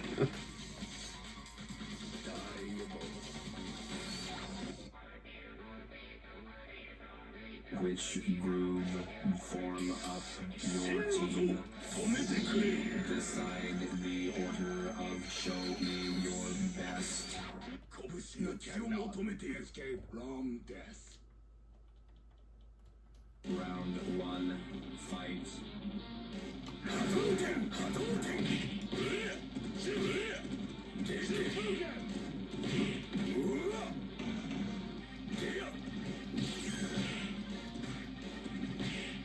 Hadouken! Shinku Hadouken! Shifugen! Hadouken! Hadouken!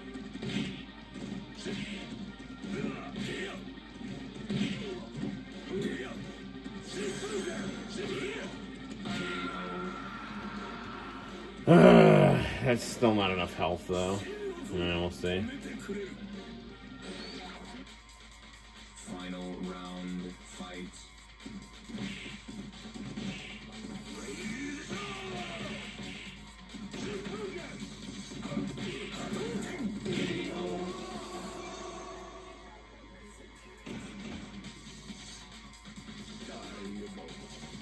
I honestly don't even know what the difficulty's on, and I have a feeling it is around the easy level.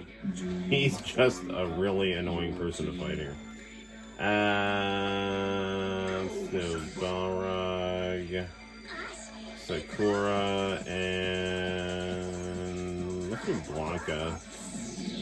Decide the order of the bout. Brace yourself.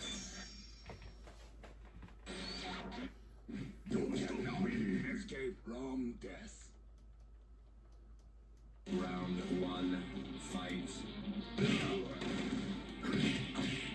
Shifugen! Shifugen! Shifugen! Shifugen! Shifugen! Shifugen! Shifugen! Shifugen!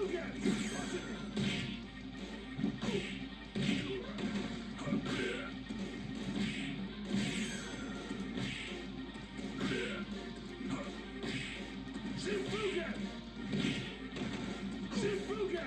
Shifugen! No escape!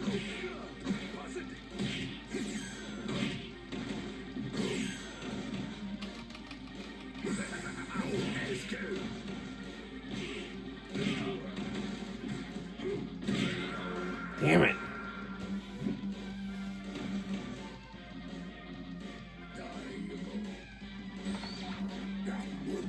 Round 2, fight.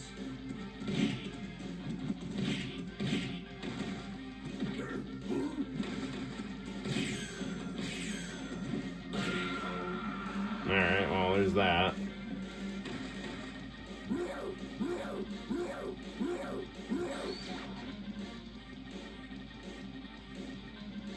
Round 3, fight.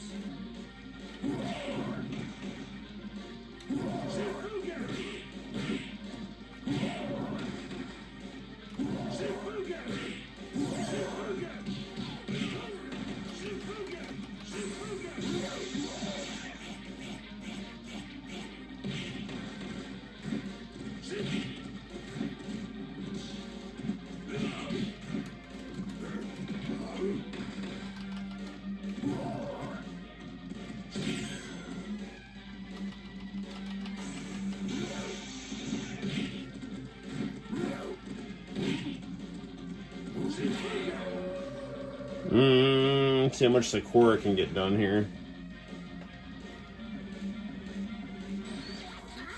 Final round, fight.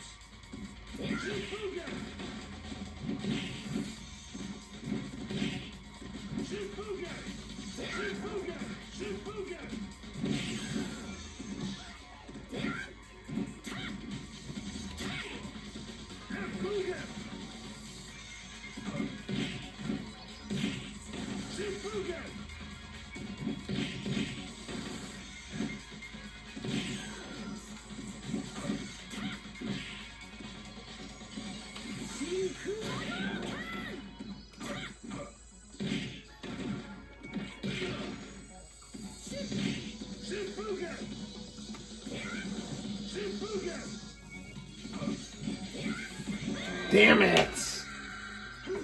I almost had him. Oh man. Which group? We can beat this guy. We can do this here. Your team. Go, Sunbug!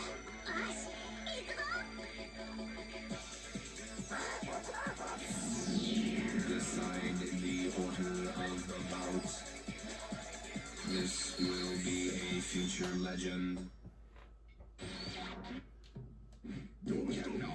Escape from death. Round 1, fight. Here we go.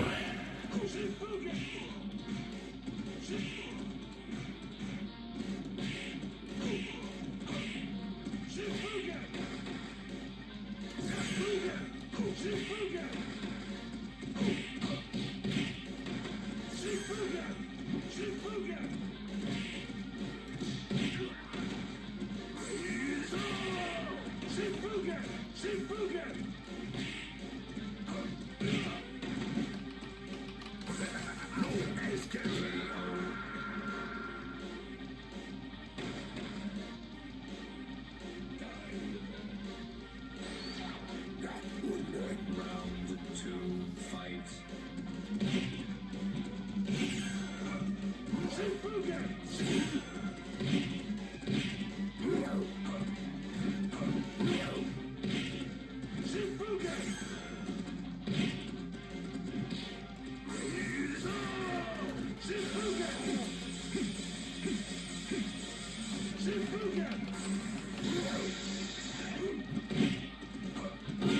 There we go.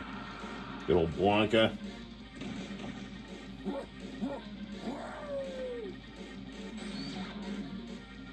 Round 3, fight.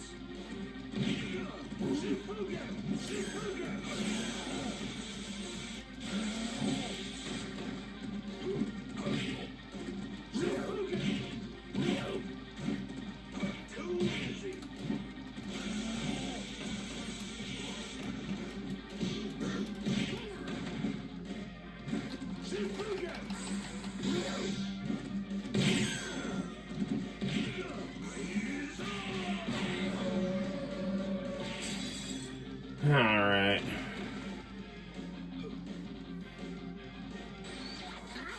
Final round, fight.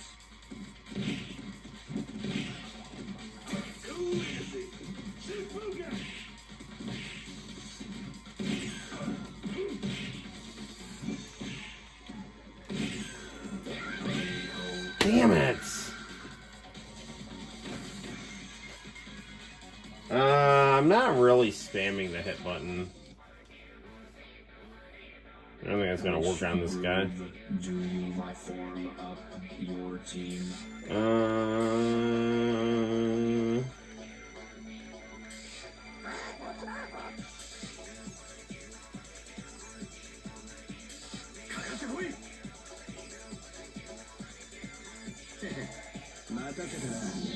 Decide the order of the bout.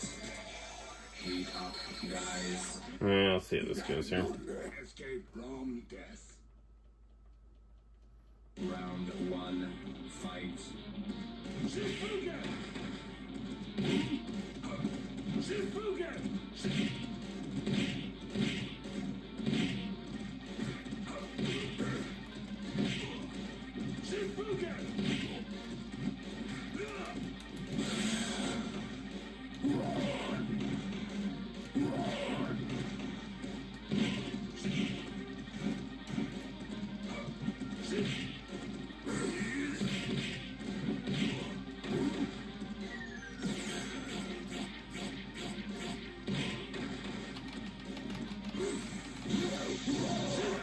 How do you block that?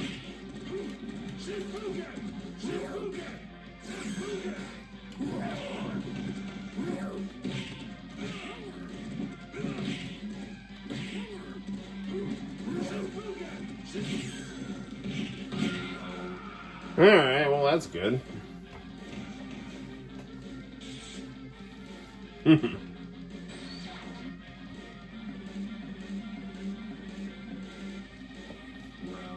2, fight.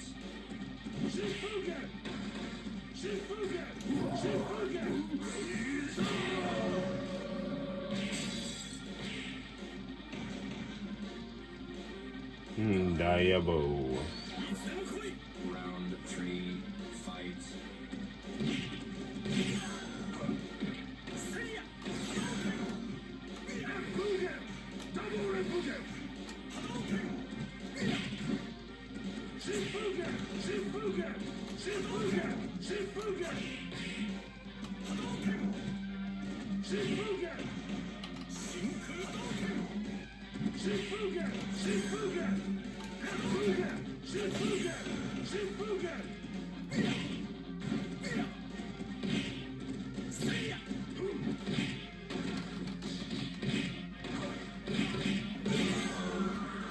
Man, couldn't get my Shinku Hadoken off in time.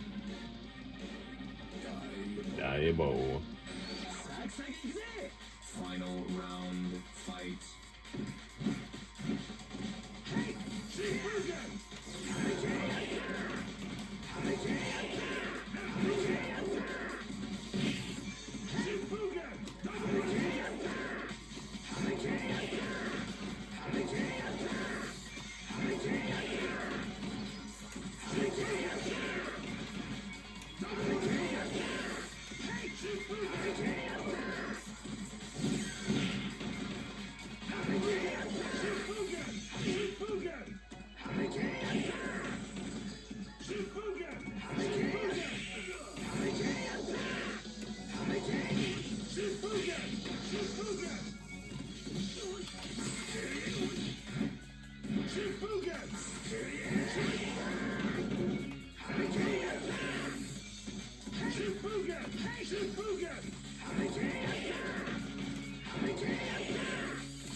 Damn it! Oh, come on.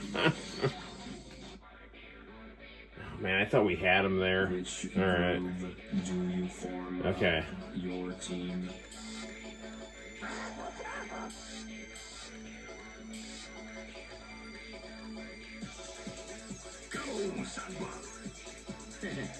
Alright, let's try this one here. Decide the order of the bout. 8 up, guys.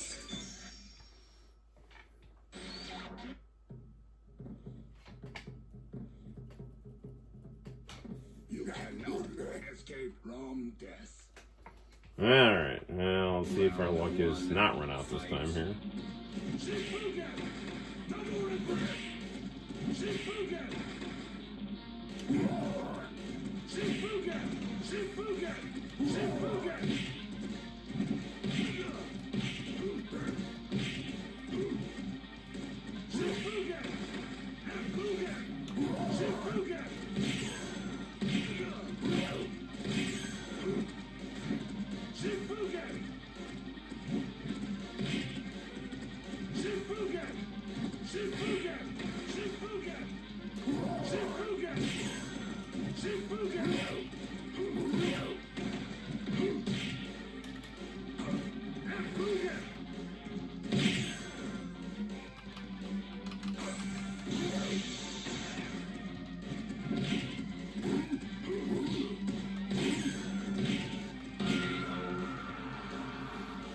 Alright, one down.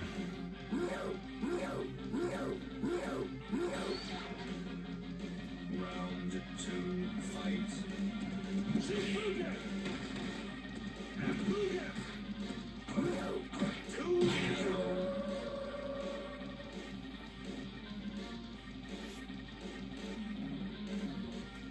Alright, well, we got two guys here. See if we can do. Round 3, fight.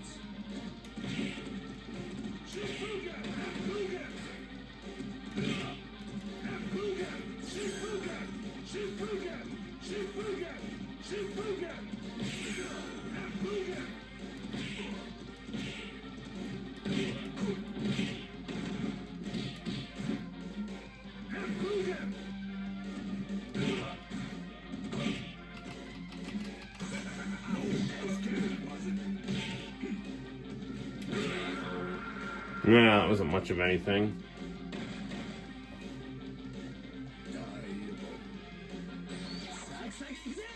Final round, fight.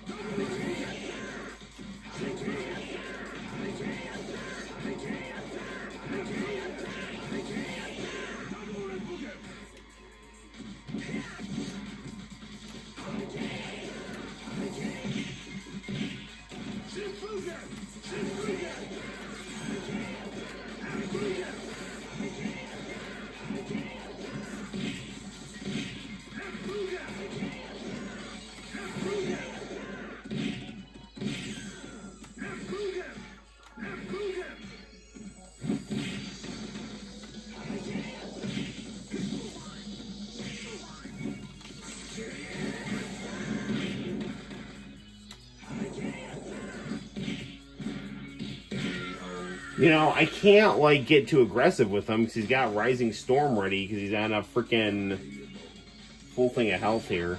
I mean, I'm just going to give this a couple more tries and I'm going to have to call it. Which is unfortunate because I feel like I'm pretty close here.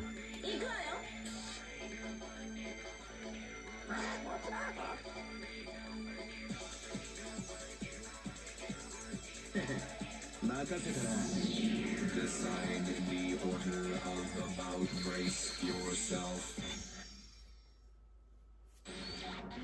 You cannot escape from death. No, spamming the hit button won't work. Round 1, fight.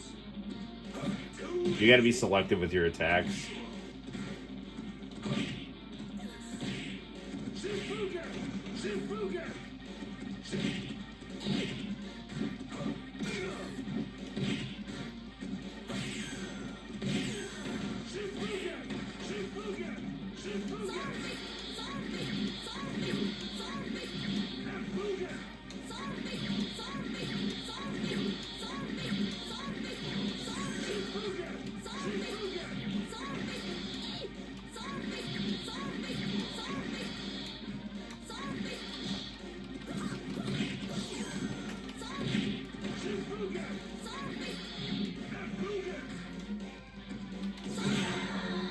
Damn it.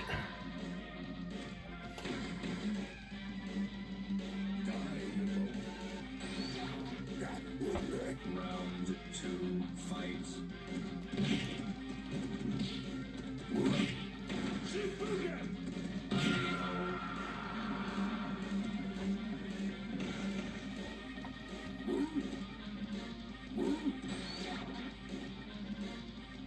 Round 3, fight.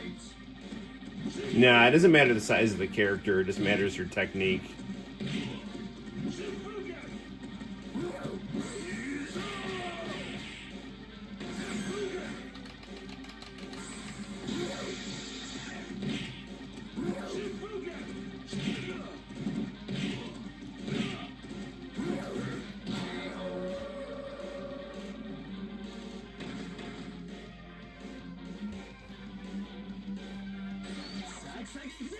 Final round, fight.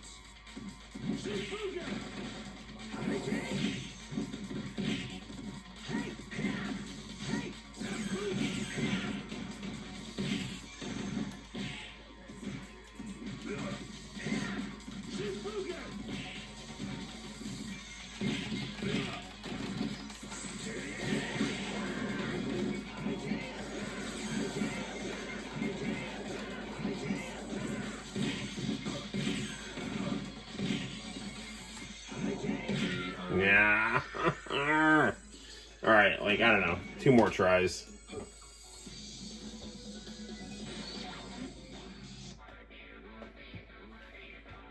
Which groove do you form up your team?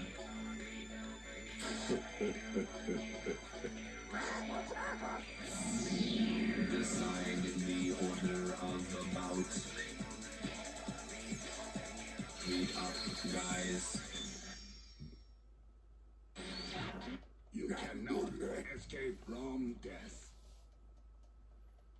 Round 1, fight. Too easy. Shifugen. Too easy. Shifugen. Shifugen. Shifugen. Shifugen.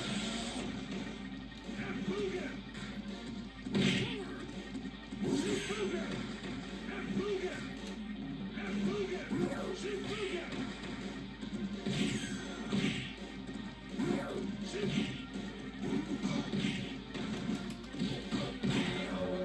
Well, that was a whole lot of nothing. I think this is getting to the point now where the computer is like figuring out my patterns and whatnot, so. Round 2, fight.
Yes! Got him. Alright. Good job, Sagat.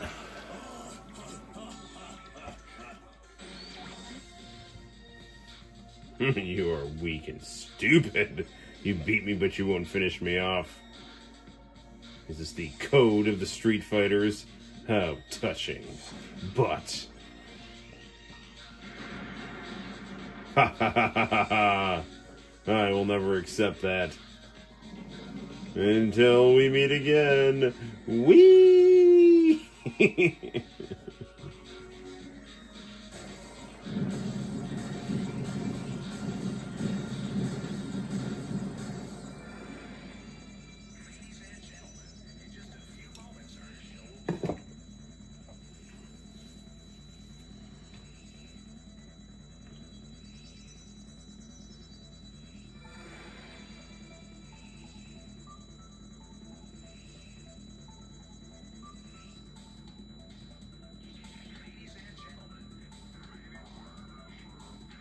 Me one, me great.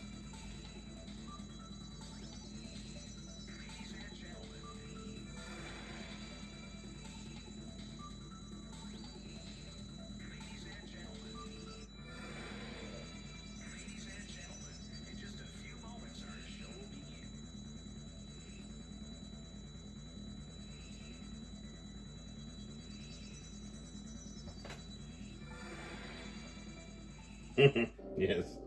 Never give up.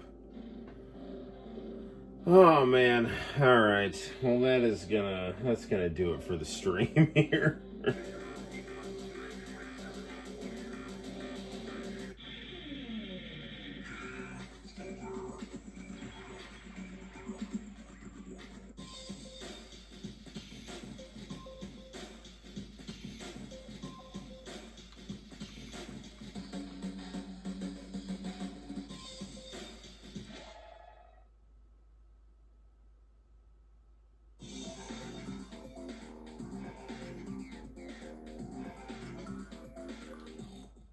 Which groove?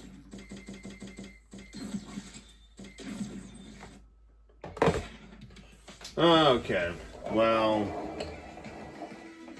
there we have it, guys. That is the live stream for tonight. Been doing this for about 2 hours, so I think it's time I go to bed. But hey, man, it's summer, so we'll be doing a lot more streaming and video game reviews and stuff over the weekend. Thanks for hanging in there and listening to me rant and rave and watching me go through some Capcom fighting games. So good stuff, good stuff. Until next time, guys, my name is Noel. Arrow, you two rest well.